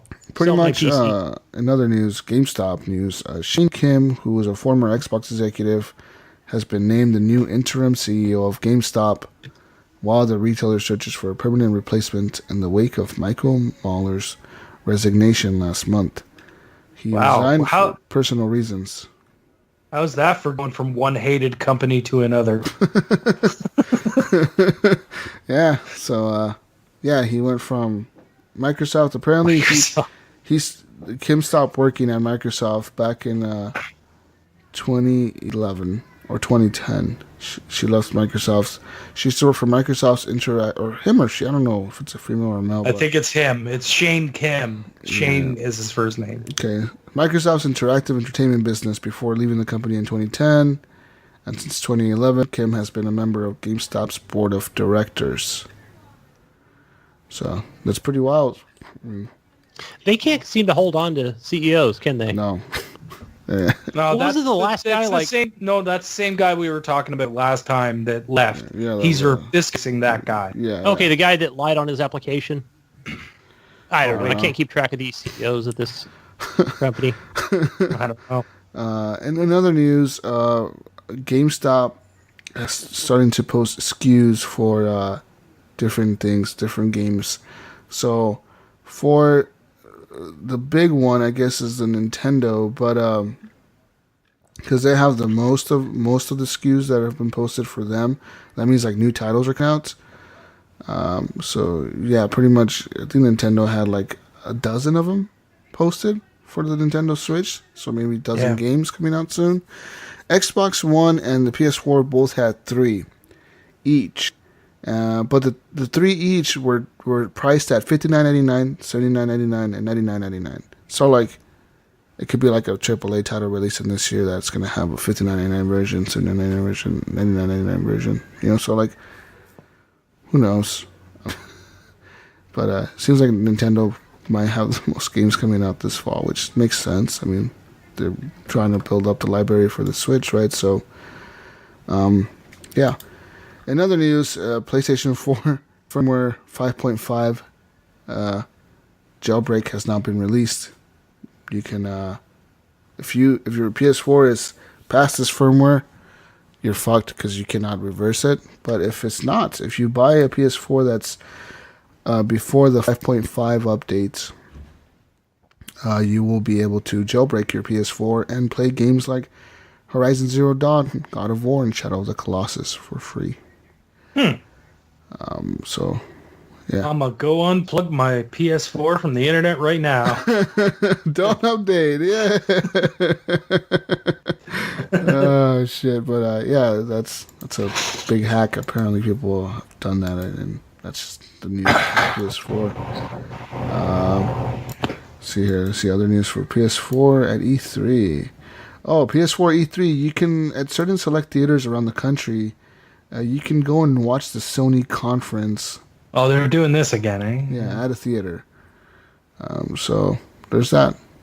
You know, it says here for the 5th year, fans will be able to watch the conference in theaters and walk away with some highly sought after swag on June 11th, 2018. That's cool. I like when you do that. Tickets to the event are free and will go live on Tuesday, June 5th at 11 a.m. Pacific Daylight Time. And so, yeah, I mean, there you go, guys. If you're interested in watching it at a theater, you can do that if you want to watch the Sony conference. Another news, Fortnite coming to the Nintendo Switch. It's finally coming. It's finally coming, guys. God, it's not even out on fucking Android yet. How's it coming out on the Switch? Yeah, so pretty much says here the world's most popular game popped up on the Korean Game Rating and Administration Committee database overnight. Specifically listed for the Nintendo Switch. The game's rating applicant is listed as Epic Games Korea, and Nintendo Switch is the only platform it's being rated on. So, yeah. So it might come to like Korea before it comes to the U.S. And then you just switch your account to a Korean account, and then you can play it. Oh, right? Yeah. So we'll see what happens. So, Nintendo getting the games. Nintendo has a new game for the Switch coming out. Build it. Let's go! Yay! Pokemon, let's go! About time we There's got also a Pokemons game on there. called Pokemon Quest that is available as a free which is a mobile version. To be on iOS. Yep. Free to start. It's the new word. It's a new word. That's a new one, guys. It's a new catchphrase. It's free to start because you can start the game and then 10 seconds in they're going to be like, pay us money and you can keep playing. Yeah. And this only is $3 for each character. Yeah, so each Pokemon. Pretty much the big reveal for them was Pokemon Let's Go, which is divided up into Pikachu and Eevee variants. The game is a partial adaptation of Pokemon Yellow, and it's a gorgeous-looking RPG for the Switch. But it is a blend of traditional Pokemon gameplay with the new Go Era type mechanics. Not only can you transfer Pokemon from Go to Let's Go, but the game also shares things like Go's simplified mechanics. So, like, apparently, if you have Pokemon Go and you have Pokemons of Pokemon Go, you can transfer them to Pokemon Let's Go.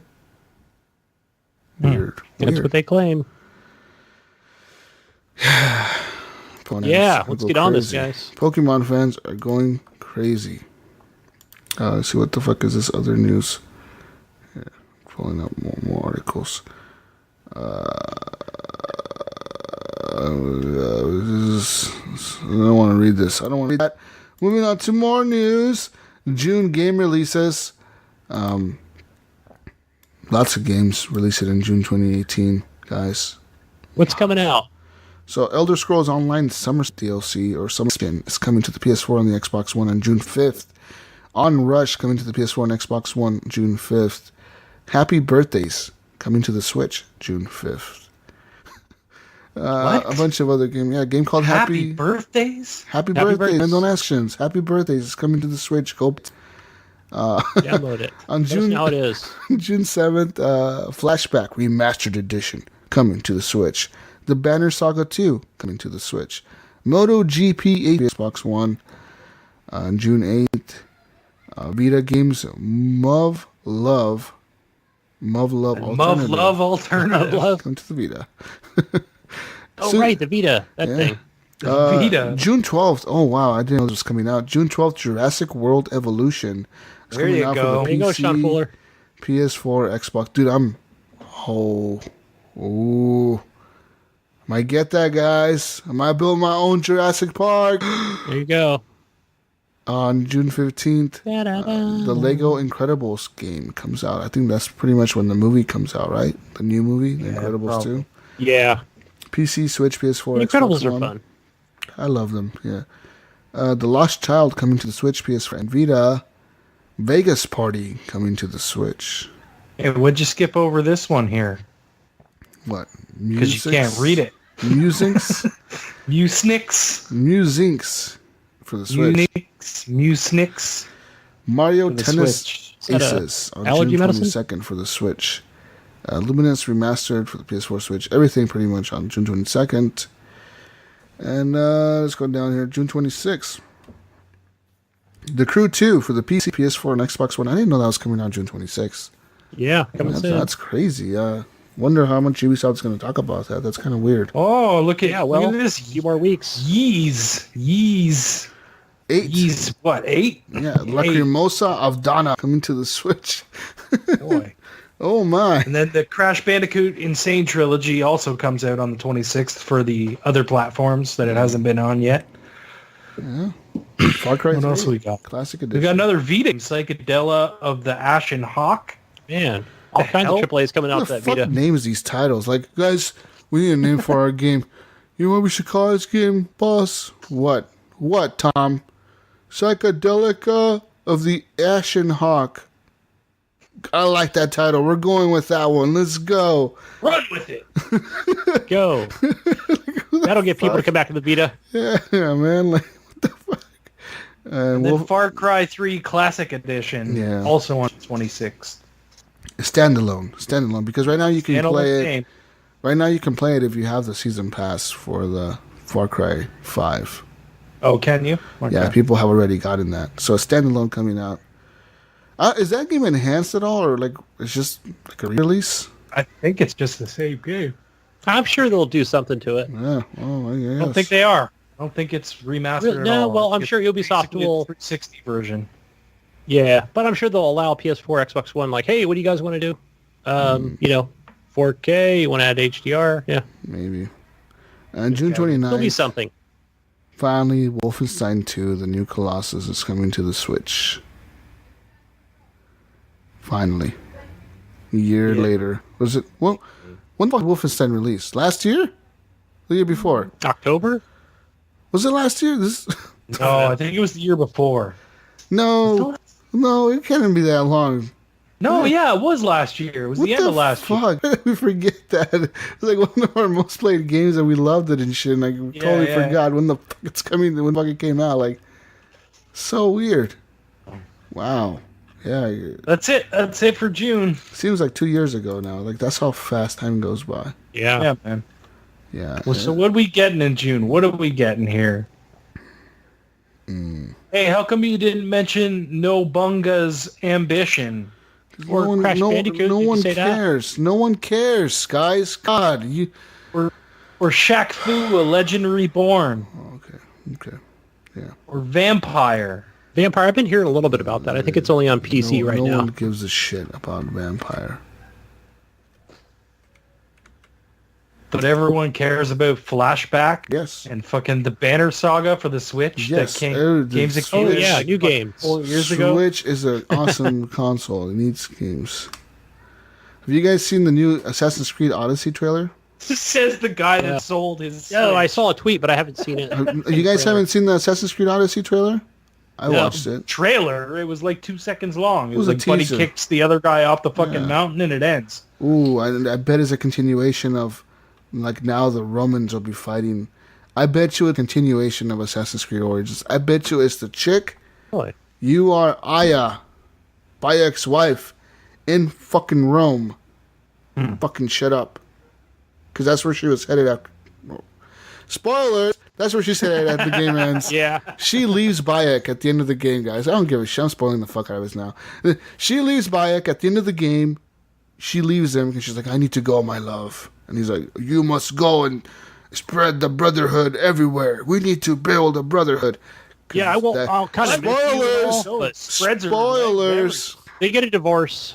Spoilers, the origins, like, Bayek and Aya are like the first assassins ever, I think. They're the ones who create, like, the creed, right? They're the ones who make it. And so at the end of the game, you have, like, a creed. You have, like, people you're training with in your game. When you finish the game, you can continue playing the game, but there's, like, now there's, like, a hub for assassins in your game. And, like, you know, at the end of the game, when it finishes, she tells Bayek she has to go with Cleopatra to, I don't know if it was Greece or Rome. She was going somewhere to travel somewhere to do something, and she's like, you need to spread the word of the assassins and keep us in the shadows and don't let the Templars win or some shit, and then it's separated. So I'm fucking almost sure this will probably be a continuation of that. And if it's not, they're fucking stupid. They're dumb. They make it like the continuation of that game. That would be cool. It'll be weird to have Bayek back in there in this game and just be like, have a run-in with side character. Just be like, hi, stranger. Yeah, how you doing? Awkward. Yeah, we were married before and had a child and we loved each other, but now we're just assassins. You know, like, And just not lovers no more. we don't love each other no more. We're just killing people together now. Dun dun dun. Yeah. Martyrs your own way. The dude does the Spartan kick. Yes, Assassin's Creed, and he kicks the dude off the cliff. Yeah. Oh man, yeah, it's gonna be cool. I'm excited. Assassin's Creed. Excited. Cool. I'm just not happy that Ubisoft went back to the year thing after Assassin's Creed Origins was a success. That stupid, in my opinion, for them to do. But we'll see. Maybe it'll work out for them again. Yeah. But it's like it seems like an EA move to do. Like, oh, we We're not going to have loot boxes this time, guys. Because fuck loot boxes, right? Even though they were the ones who created them. Yeah, fuck those things. Fuck it. We're not going to have that in our game. We don't need no loot boxes in our game. No pay. Even though we're the ones who made everything pay to win. No pay to win anymore. Yeah, fucking stupid ass EA. Yeah. Wait another year. They'll be back to... Everybody misses our loot boxes. Back in the game. The better improved loot box you get to buy now. You know, fucking do that. We're giving the gamers what they want. This is what the gaming community asked for. Right here. Loot boxes. We're bringing them back. We're not sorry for bringing them back either. It's like Call of Duty when they were doing the reveal for Black Ops 4. They were like, no jetpacks. Fuck the jetpack. You know, like everybody was like, yeah, fuck the jetpacks. Everybody was going crazy. And it's like, you idiots were the ones that jetpacks into the game. You're the ones talking shit about your own game. Like, you know what I mean? Like, fuck that old Call of Duty. This new Call of Duty is better. It's pretty much what they were saying on stage. You know what I mean? Like, fuck the last game. Buy this game. You know, it's like, you guys are contradicting yourselves. But okay. Whatever, dude. It's cool. But, yeah. That's cool. Jesus stole all my mods to State of Decay. Steven. He gave him to me, fucking liar. He's still shit. You gave him to me. Anyways, move on to questions, guys. We're done with the Question time. Question time. Community questions. Always leave questions in our group. You can go to our Discord, join that, and leave questions there. Email us questions. Whatever. You know how to get a hold of us. Feedback@horriblegamers.com. But head on over to the Discord. We're on Twitter, Facebook, you name it. And our first question comes from Brian Tulp Jr. He says, what is the craziest you've ever heard of that you had to check was true? Found out it's illegal to disturb church services. In your state? Yeah, probably. County, city, you know, like here in 4 governments. So, you know, what's funny is I used to go to this church when I was in Vallejo, and it was like one of those like shopping center / Safeway grocery stores converted into a church. And so while they were working on the church, we would, you know, every week the church was outside of the grocery store in the parking lot, right? They set up chairs and yada, yada. And so we're sitting there having church service, and, you know, and the pastor's just like, it was a Christian church. He's like, okay, let's bow our heads to pray. And the neighbor across the way, like, put his, like, fucking, you know, 14-inch speakers out the window of the thing. And I'm on a highway to hell, right? You know, like, playing that song. And, yeah, everybody just started cracking up. It was hilarious. And the pastor was just like, he goes, I love this album, you know? And, yeah, it was fucking hilarious. So just thought I'd share that. Yeah. But I had no idea. I never actually thought to check if there's a law. So maybe we could have had this guy arrested, guy or girl, or kid. Maybe it was a kid playing Highway to Hell at our Christian church service. Yeah. I don't know. Any other crazy laws, Jesus, you've ever heard of? Not really, no, man. I mean, what I have heard is that, like, I think in Oregon there's a law about windshield wipers. You don't have to have a windshield itself. You can wear goggles and like drive without a windshield. Really? But your car must have working windshield wipers. So you can have no windshield and drive your car as long as you're wearing some kind of glasses or something. Does your goggles have to have windshield goggle washers? But the car has to have they have to be working windshield wipers on the car for it to be legal. It's fucking bizarre. Yeah. So if a cop's like rolling you over, right? You can just kick your windshield out and just be like, motherfucker, I'm wearing goggles. Yeah, pretty much. You know what I mean? It's kind of weird. Like, yeah, there's a few other laws that I've heard about in this state that, like, and one of them, it is illegal to leave your door open on your car. Like, you can't leave the door open. You have to, like, close the door. Like, how is that a law? Like, good idea. Like, it's just like common sense. You know what I mean? Like, who the fuck was there a problem at some point where everybody just left their doors open all the time? Makes no fucking sense. You probably can't sit on top of the vehicle and, you know, ride the trunk. There's rules like that, yeah. I don't know. So, yeah. What if I put 2 seats and take the hood off the trunk? and just put 2 seats back there with seat belts. I guess that would be okay, right? Maybe. As long as both my passengers are wearing goggles. Well, hey, as long as they're probably anchored or something, right? Like the seats will probably have to be anchored. Can down. I tie them down with duct tape? Would that be okay? No, that probably wouldn't be okay. But if like they're welded onto the car or something. Yeah, sure. I would just put the seat on top of the hood of the car, right? Strap them in that way. Not a baby, but just like, adults, of course. It's weird. Yeah, there's lots of laws now where like, I don't know. There's weird laws everywhere. If you just look them up, you could find a lot of weird Well, you know ones. what was, this one's a non-funny one, but I didn't know. I used to listen to this lawyer guy on the radio and had a caller call in, but I didn't know it was illegal, like in California this is going back like 10 years ago. This is back when everybody smoked. And, well, I think it's been longer, more like 20 years since you can't really smoke anywhere these days. Cigarettes, restaurants, bars, sidewalks, weird shit like that. Now you can't smoke in apartments or near a fire hydrant. Just crazy, right?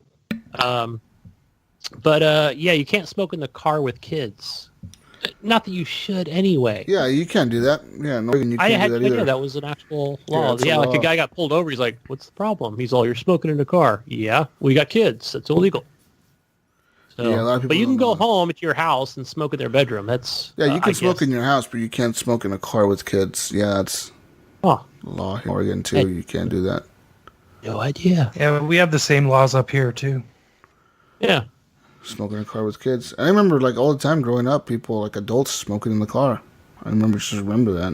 Yeah. Like that's. They didn't know then, right? Like they didn't realize they were dumb back then, guys. They were dumb. I mean, I don't even smoke. I don't even smoke in the car anymore. Like with Kathy around, and she's just pregnant, so it's Again, I stopped smoking in here because. Same reason. Yeah, like I saw a pregnant lady the other day, probably late 20s, and she went in the liquor store and bought a pack of smokes, and she came out, she's like, fuck, trying to get the pack open you got matches, Yeah, I look like she's probably like 5 months. I've seen that shit all the time, like, jeez, Who the fuck uses matches anymore? I think the fact that what I gathered is the fact that she's probably trying to quit or trying to stay from cigarettes being pregnant. Yeah. So she probably threw away the lighters and threw everything away and just couldn't handle it that day and just had to go. She had a frustrating day or whatever. Oh, yeah. Needed a cigarette. Smoke. Yeah.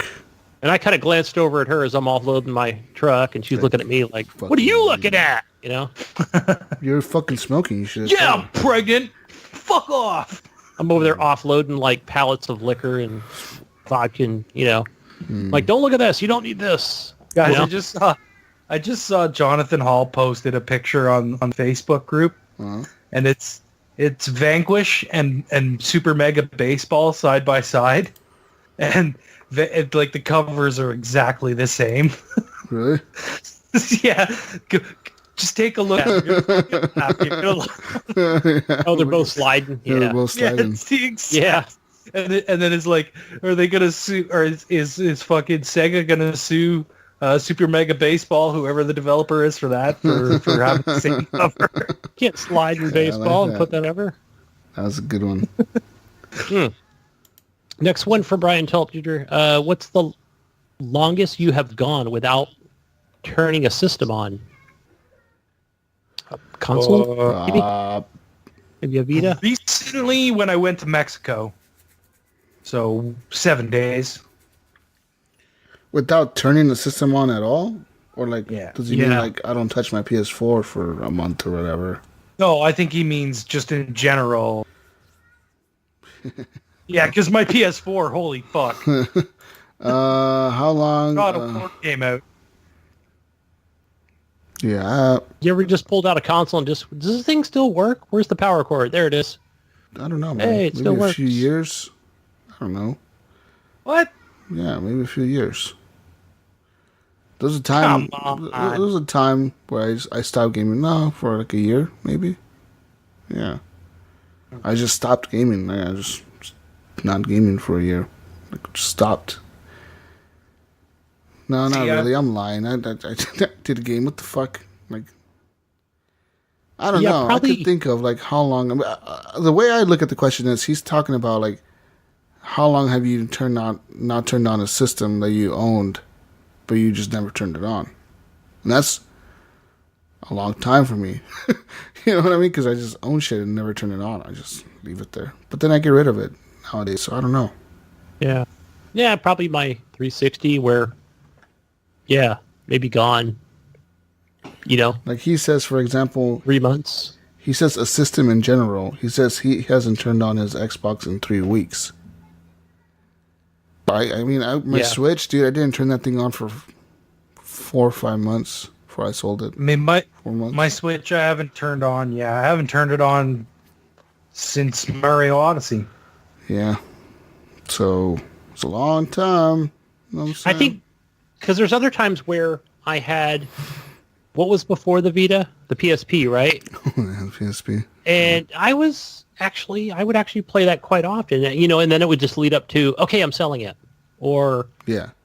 And I think when I bought a second one for my kid, and no, we played it all the time up into, okay, let's get rid of these. It was never a point of just put it down for a couple months. And leave it there, yeah.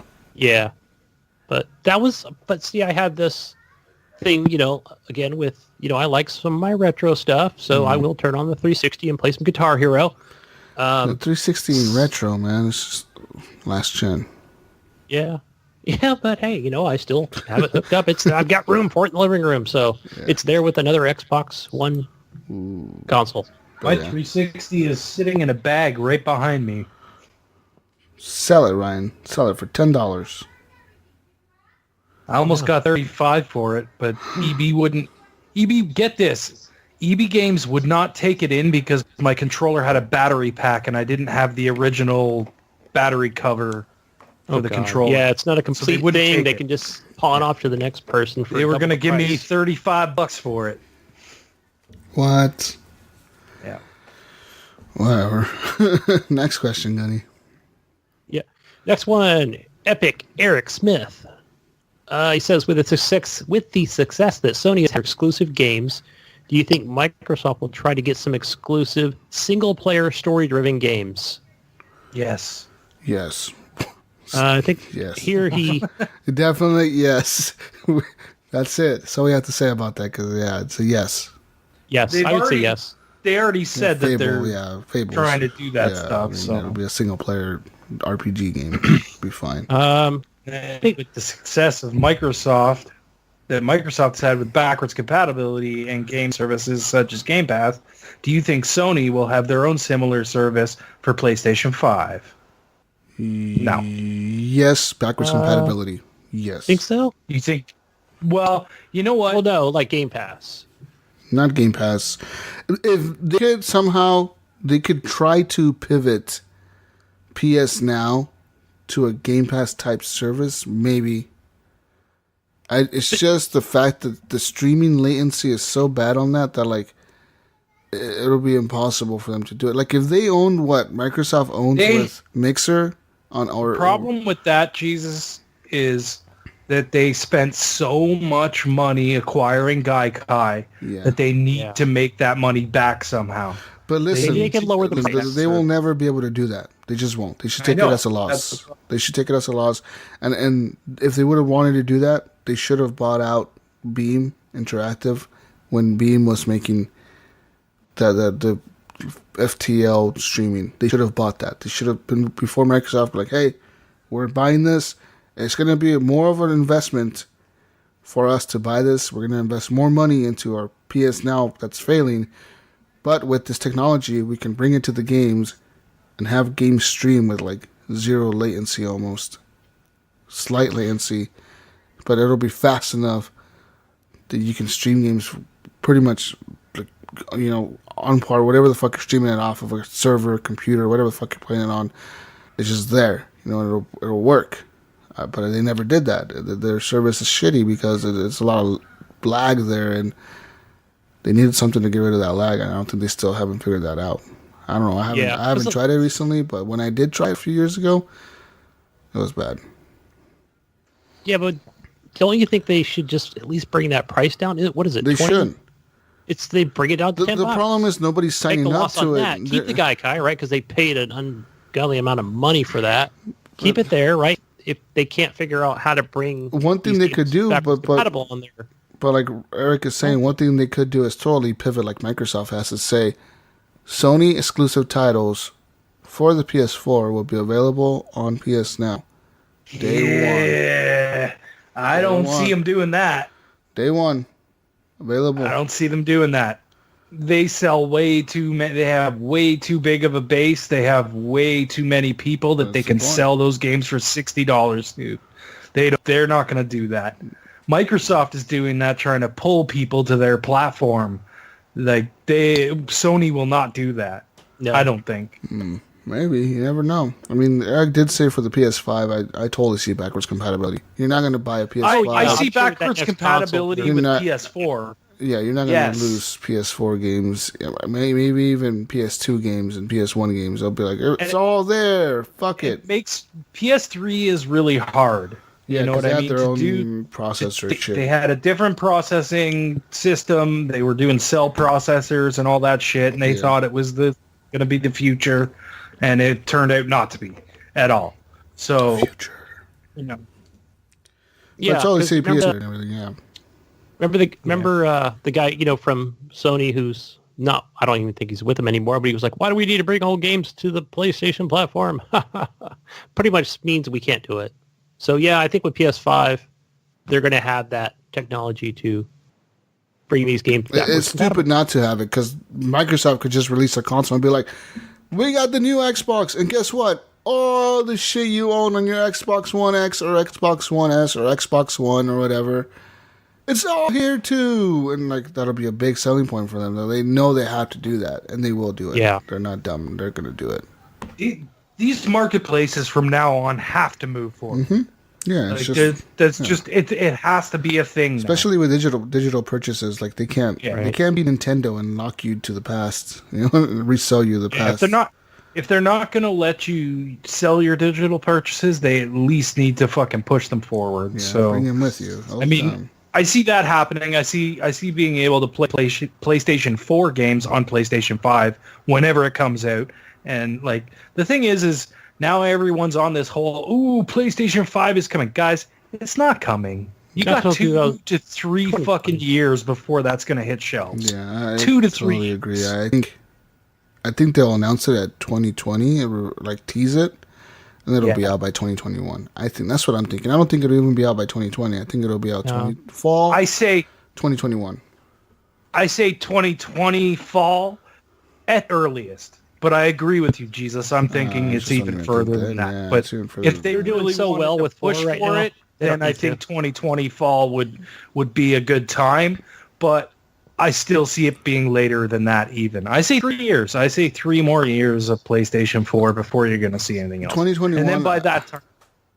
And then by that time, Xbox is going to be in the same, they're both going to come out around the same time, I think. I think they're both going to be shooting for that time frame of 2021, because I think Microsoft knows they cannot wait a year, even with the Xbox One X being powerful and everything.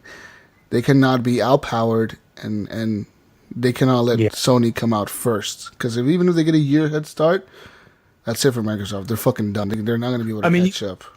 You look at the PS3. It came out a year after the Xbox 360. And way, double the price. And was super expensive, right? Yeah. So, and they didn't catch up until the end. It was the very end. And this whole console generation seems to flip-flop. Now Xbox is behind. And I bet you by the end of this console generation, Xbox is going to catch up with PS4, and then they're going to release new consoles. Mm-hmm. It's like this really weird flip-flop that happened. Yeah, and I hope that Sony sticks with their low consoles. I think at this point they figured out that $400 is the sweet point. It is. Yes. Yeah. It's the sweet point for the console, and I even think with the PS5 being as powerful as it will be, as advanced as it will be, it'll release at $399.99. They'll take that loss. They'll take that loss for that first year on manufacturing it. They have to. But it's the sweet point for consoles. They figured that out with the PS4 Pro and with the PS4 itself. And I think Microsoft is going to realize that by then, and they're going to release their console at the same price. They're not going to release. So? They're not going to do. They're not going to go $100 more. They're not going to go the $500 this time. They're going to be like, We have listened. We've seen what the community wants or what the gaming community needs. We believe in you. $399.99. Boom. And it's going to be crazy competition, but I think it'll be good for both to release at that price. Yep, I agree. Yeah, I think we already answered John Jerome's question, but said with Sony looking to start PlayStation 5, that Microsoft is in a strange position. Do they have to release a new console just because Sony does? Seems they have to just go head-to-head again with the One X. Still has some life left in it. Both these consoles still have a lot of life. Yeah. I mean, and when you think about it, these developers have not even pushed these consoles to the max yet. PS4 Pro not or the Xbox even One X. Fucking both. Yeah. Not even close. I guarantee it. And that's why I still think there's at least another 3 years left in this generation before we move on. Yeah. There's too much for them for the developers need to learn and figure out about these consoles. I think they can push them a lot further than they have been. I think 2020 will be the first year that we see a game be announced where the publisher says it's only available on the Xbox One X and the PS4 Pro. It's not going to be available on the standard consoles. Now here's a thing for you. Do you think that when these next generation consoles do like you're saying, when these next generation consoles do come out, do you think they do still make the game a lower version for the X and the Pro? They did it with Xbox 360 and Xbox One. For a bit. You know what I with mean? Forza where they said no raindrops and but they're not going to do it like right now where everything that the Xbox sells has to work on everything. They're going to be like, no, it has to work only with the Xbox One X and maybe for a year or 2 or 3. And then we're just going to slowly phase them out. Developers will figure out ways. That's what I'm saying, though. Yeah. Like there'll be a split where it's like, Battlefield 6 comes out on PlayStation 5 and Xbox whatever the fuck. Yeah. But you can also buy the Xbox One and PlayStation 4 Pro version. Yeah. Totally. I totally see that, and I even see cross-play for a bit.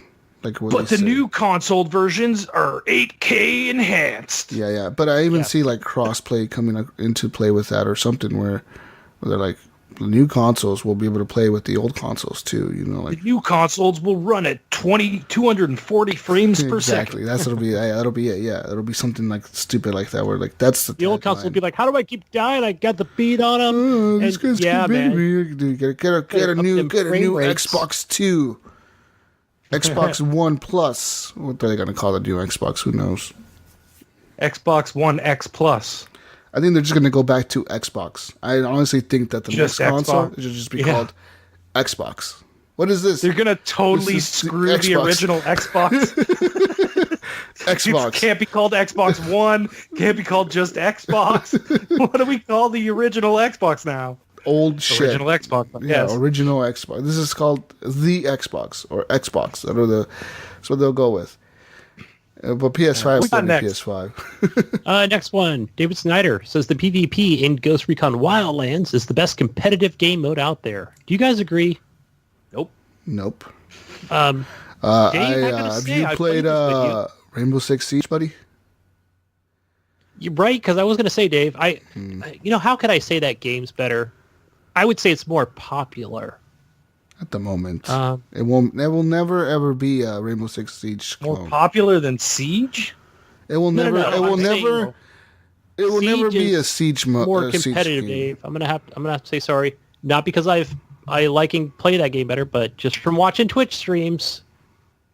But I agree. It's definitely competitive. I think if you got teams on there, and they do have ranked matches, and I think you got to be like level 25 or 35 or some shit to unlock that in Wildlands. So, yeah, it's a good game. So it's something that I'll never play? Yeah. Well, I've seen streamers I hate it so much. that play the shit out of that game. Siege. I'm talking about Siege now. Oh, Siege. Yeah. They play the hell out of it, right? And it's just the whole thing is toxic. Everything's toxic. All the comments, and people playing it, and so a lot of people just go back to casual, just casual ass matches with their friends, having fun. But I think I think Ubisoft threw this in there for a lot of that competitive edge that people don't care. That's what they want. They want ranked matches. They want to show people that they're the best. Go play Rainbow Six Siege, man. Rainbow Six Siege is not an easy game. I get killed all the fucking time in that game. There's people that are really, really good. Like, every time I play that game, no match is the same because people are doing new shit all the time. Like, the other day I was playing, dude. We were defending an area. These fucking guys, it's like a 3 or 4 story building. These fucking dudes that were supposed to attack us and kill us, when instead of coming through the doors or wherever the fuck they were supposed to come through, one of them stayed at the window sniping into us, like had us pinned down at the door. While the rest of the team, one went to the other side of the door. He was watching that door, pinning us in the room. While the 3 other guys went to the other floor above us and were shooting into the the room we were in from the ceiling of the room. Like they were just like, we were like, what the fuck is going on? They were just throwing grenades down there, blowing like the fucking wood panels off. And they're just shooting into the room, and we're like, it's like shooting fish in a barrel because we were stuck in there. We couldn't leave. We were pinned down. They're fucking crazy. And every time I play the game, I see somebody do something new, and I'm like, I'm gonna do that next time. I'm gonna do that one time. I'm gonna do that next time. Like if I ever play a match with somebody else against this in this map, I know how to do that now because you're just watching these people do crazy shit. It's crazy. Yeah. Alan maybe says he's got a couple questions about this game. Okay. So since most of us agree that Ghost Wars 4 in Wildlands is the best PvP shooter, and the community isn't getting bigger and bigger with this game, with little advertisement and talk about Year 2 edition of maps, new modes. Well, maybe that wasn't a question. You know what? Let me ask his original question here. It says, it talks about Ghost Recon Wildlands, Ghost Wars 4v4 PvP is an amazing game. Not many people talk about it, but the game is amazing and beautiful. It is beautiful. Man, it looks great on the Xbox One X. I agree. And the actual gameplay is great and rewarding. The game is not easy, so I totally understand why Jesus and others are afraid to try it, since the game requires actual skills. Okay. He's on you, Jesus. Let me tell you something. First of all, I'm not afraid to try it. And if I played this game, I'd probably destroy you at it. Just be real. Being honest. I'm being honest. This is some real facts here. I'm dropping knowledge here. Like, fact of the matter is, I'm probably better at shooters than you are, Alan. Just being honest. I play a lot more than you do. And I would totally play against you 1v1 on Siege. If I owned Ghost Recon, I would totally probably destroy you at it. I'm just saying. If you think you're that tactical, if you think I'll play against you in Titanfall, I'll play in Siege, I'll play against you in Call of Duty. Pick a game, pick a mode, let's play. As long as I have the game, I'll play it. I'm not going to buy Ghost Recon. The thing about Ghost Recon, the reason I didn't buy it was because when it launched, I never bought it. I didn't like the beta. Completely turned me off for the game. Didn't like the setting. Like I said, I was looking forward to a Ghost Recon that was more military tactic, like a military shooter. I hated it. And I hated the bit. Yeah, me and Brink played it together, and we were like, this is shit. Why the fuck did they not make a new Ghost Recon? I've tried to play it with Future Wing. Soldier. I've tried to play it with Gunny. I've tried to play it with just by myself. It's not a Ghost Recon game. I was just like, I don't like this game at all. It's a game that has the Ghost Recon name just to have the Ghost Recon name. It's not a Ghost Recon game. It's a fucking... It's like a Division... They should have called it the Division Jungle Edition. That's what they should have called it, because that's what it is, really. Like, I think this game really shines with just the regular, standard edition. It's great for single player, very big open world. The single player was shit, dude. The beta was shit. And then it was okay. It wasn't bad. It was shit. It was bad. The whole game was shit too. No, and even playing it, I did play the 5 hours of the trial that I had. And I thought, okay, this is kind of cool. But, even after playing that, I was like, this is like the Division / now they added cars. And, they kind of, mixed the Division with Far Cry. They made the map huge. They added cars and shit to it. And it's not a Ghost Recon game. It's not, in my opinion, I don't feel like Ghost Recon Wildlands is a Ghost Recon game. If Tom Clancy was alive and he saw this shit, he'd be like, the fuck are you doing to my name? You know what I mean? You're like, what the fuck? Okay, so it's not a linear experience. Fucking rolling over in his grave. He probably is right now. Tom Clancy's rolling over in his grave because this bullshit ass game has his name on it. It's Ghost Recon name. It's just not Ghost Recon. Call it Jungle Shooter Warfare Columbia Edition or wherever the fuck it is. Bolivia, whatever. Same shit. Yeah. I'm just saying, it's not a Ghost Recon not a bad game. It's good. I think it's fine as a single player. Yeah, you could team up with 4 others and do the same exact thing. Yeah, I never finished it. It's a lot. There's a lot. There's a lot to do in the game. Yeah, it's a lot of the same thing, but in different areas of that huge Bolivia map. Hey, I wanted to read Fallon's question here, or go ahead and read his question. He had more to say on this game. But one of my favorite things about the game is seasons. Should more games adapt the idea of adding seasons to games for half the price or less instead of releasing games every year with not much changes such as Call of Duty and similar games? Also, I want to thank Gunny for once again teaming up with me and Snyder, Amar, and myself in some exciting games, wins and losses. The game is truly amazing and competitive in a good hope. Everyone is enjoying the weekend. Have a great day, and maybe some of you get a chance to challenge me and my team in Ghost Recon Wildlands and get your heads blown off by my crossbow. Oh, the crossbow was pretty fun, man. You got to watch some of that. That was pretty cool. Because you can view, your teammate once you die, just like in Siege, So I didn't know. It's hard to tell when you're actually shooting the crossbow, but it's quiet. So the drone can be out. You can have this crossbow, and it's funny watching the enemy like just scurry around and run around in a ghillie suit, because they can't see you. It's hilarious. So yeah, I'll be getting the crossbow, Alan. I got to get that next. Yeah, I agree with that. I think seasons are a good thing. I think that Ubisoft has realized that, obviously, because of Rainbow Six Siege, the better shooter than Ghost Recon. They obviously realize seasons work, and seasons are the way to do it. But one thing that Siege is suffering from is Grex. The game looks okay. It looks good. It looked good at the time when it released in 2015. It's starting to feel dated. It really is. It looks fine. No, it doesn't. It looks fine. No, there's nothing wrong with graphics on that game. It doesn't look fine. What else you gonna do? There's times where I was playing it the other day and I was like, this looks kind of shitty. And then even like during the animations, at the end of the match, they show the 5 people standing, whoever the team was that was winning. And that looked like shit. I was like, this is ugly. This is ugly. It's not even in 4K. Really? The Xbox One X. It's not in 4K. It's not in HDR. They need to like bump that shit up, dude. Release a patch for that shit to enhance it for the new consoles. Like, yeah, what the fuck are they doing? It looks like shit. It's not even running in 4K on the Xbox One X. It's not. Well, Wildlands is. That's my point. Like, Wildlands looks good, but if they were to release a patch for Rainbow Six Siege that was a 4K enhancement, HDR, and all that bullshit visual enhancement era, performance improvements, the game would look as good as Ghost Recon Wildlands, and it would be a better game than Ghost Recon Wildlands because it is a better game than Ghost Recon Wildlands. It is. Just is. Yeah, I hope there's more excitement for Wildlands in the 4v4 and they add more things to it to bring in more people. Maybe we can get an 8v8 or... but I think there is that good, nice, sweet spot.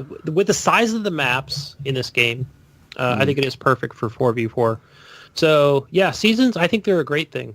Bring in, you can actually bring in, Jesus, in Wildlands, you can bring in players from Siege, which is cool. I have to pay for them? And you get a Winter Soldier skin, which is pretty neat. Wait. I get a Winter Soldier for my skin Siege? Or? In Wildlands.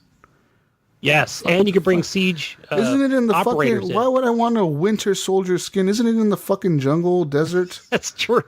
Why the fuck would I want a winter skin? You know what? So maybe that's for a future Winterland snow season. I don't... You're right, because everybody's using the same backpack. And like, what the fuck? Camouflage. And if you're wearing a ghillie suit, why would you want to wear a fucking white outfit? I'm going to wear a white outfit in the jungle, guys. Hopefully you don't spot me. I'll stand next to this wall here, and hopefully you don't fucking see me when you run by me. Like, what the fuck, dude? Makes no sense, Gunny. Makes no sense. I think this is a lot of wishful, hopeful thinking on, Alan and David's part that, this game becomes popular. So, no. But I think there needs to be more to it. It'll continue being good. I think the multiplayer will hold up for a while, but I don't think it'll ever reach Rainbow Six Siege status where 3 years We down would need the road. Twitch streamer and more hype for this. Totally. For totally. sure. Yeah. Agreed. But I think that's all we had for questions. Awesome. That's it, guys. Well, that's it for questions. That's it for news. That's it for the show. Real quick to our closings, and we'll be out of here. If you can always join the Facebook community, Horrible Gamers Podcast community on Facebook, join it.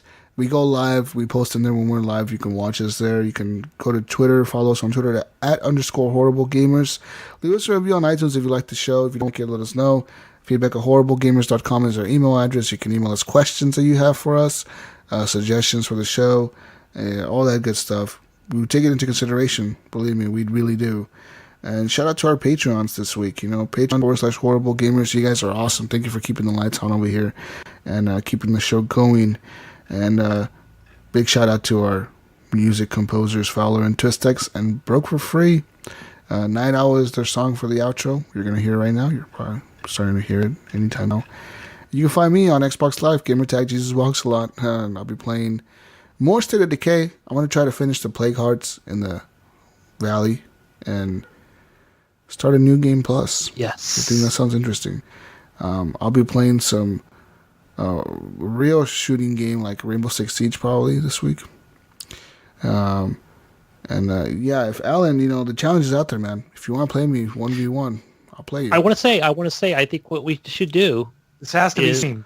It has to be streamed. I think we'll get witnesses, and what we'll do, here's what we're going to do, guys. It's going to be, what is it, 5v5? Basically in Siege, that's what it is, right? 5v5? So yeah. You can do 1v1, though. You could do private matches, yes. Private match 1v1. Okay, because I was going to say, they'll just be, maybe 8 of us will just kill ourselves off. Sneak and then around it'll be 1v1. This is what we'll do in Siege, Alan, if you want to play. I know he has the game.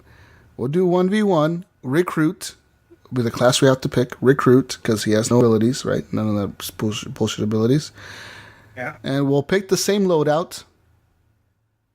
And I'll pick a map and you pick a map. And we'll play on both maps. And then we'll have a third party pick another map randomly. Me and Gunny will pick the third map if randomly, need be. Yes. Yeah, we'll be the and we'll party. see if it's a tie by the end of the 2 matches. Or you know what? Wait. That's not fair. Okay. Because then we could be biased towards you. I know we wouldn't, but he could say that we were biased towards you. So maybe Gunny and someone of his choosing will pick another. Gunny and his brother, or Snyder, or somebody can pick. Oh, Snyder could be on my side. So what would it be? A best out of 5? Best out of 5 or something. If I win the first match, okay, the first 2 maps, he picks one, I pick one. Best 2 out of 3. 2 out of 3. Okay, so 2 out of 3. But if we're Alan tied, wins, you have to buy Wildlands. Okay, and if I win, I don't know. He has to buy me Wildlands. There you go, Alan. You have to buy a Wildlands, and then we continue this. Through 4v4 through Ghost Wars. Oh, that's like me asking you to play me in FIFA. No, because you're talking all this shit about how I'm scared of playing a real shooter, and you're so tactical on Ghost Recon. You should be tactical enough to play Rainbow Six Siege. He has the game. How are you talking shit? I'm not talking shit about you in FIFA, Alan. You whoop my ass in FIFA. That's what I'm saying. You're talking shit to me about shooter games. How I'm not good at them. I'll tell you, I'm good at them. I'm better than you at them. And I'm challenging you to play me on Rainbow Six Siege. Because you're saying that I don't have any skills because I don't play Ghost Recon. And I'm telling you, I do have skills because I can probably beat you at Ghost Recon, and I could probably beat you at Siege. Gunny, where can they find you? Come at me, bro. Find me on Steam. Xbox Live, I already said that. Gunny Chief, add me on. You can find me on Steam, PSN, and Xbox Live under Gib877. He says, and what does Gidget say? He wants to play me in Paladins now. Fucking Paladins, really? Paladins, let's play Overwatch. Let's go, Alan. Come on, Alan. What does Gidget say? You motherfucker, you. Gidget says, peace out, Brussels sprouts. We'll see you on the next episode of the Horrible Gamers Podcast. Yes. Fuck you, Alan. Come at me, bro. Bye, everybody. Clean your controllers. Go to bed. I'll eat Chinese food while I play you in Siege. Come at me, bro. With chopsticks. Yeah. Chopsticks controller. Show's still going. Show isn't over. This is the shit talking section of the show. Fuck you, Alan. Come at me, bro. Hey, guys. Oh, he said fine. We'll play Overwatch. Okay, Overwatch. Overwatch it is. Oh, yeah. There you go. We're coming. Overwatch. All right. You're going to get your ass kicked in Overwatch. We'll see how you like it. We have to pick the same character. You can't. Can you? Well, yeah.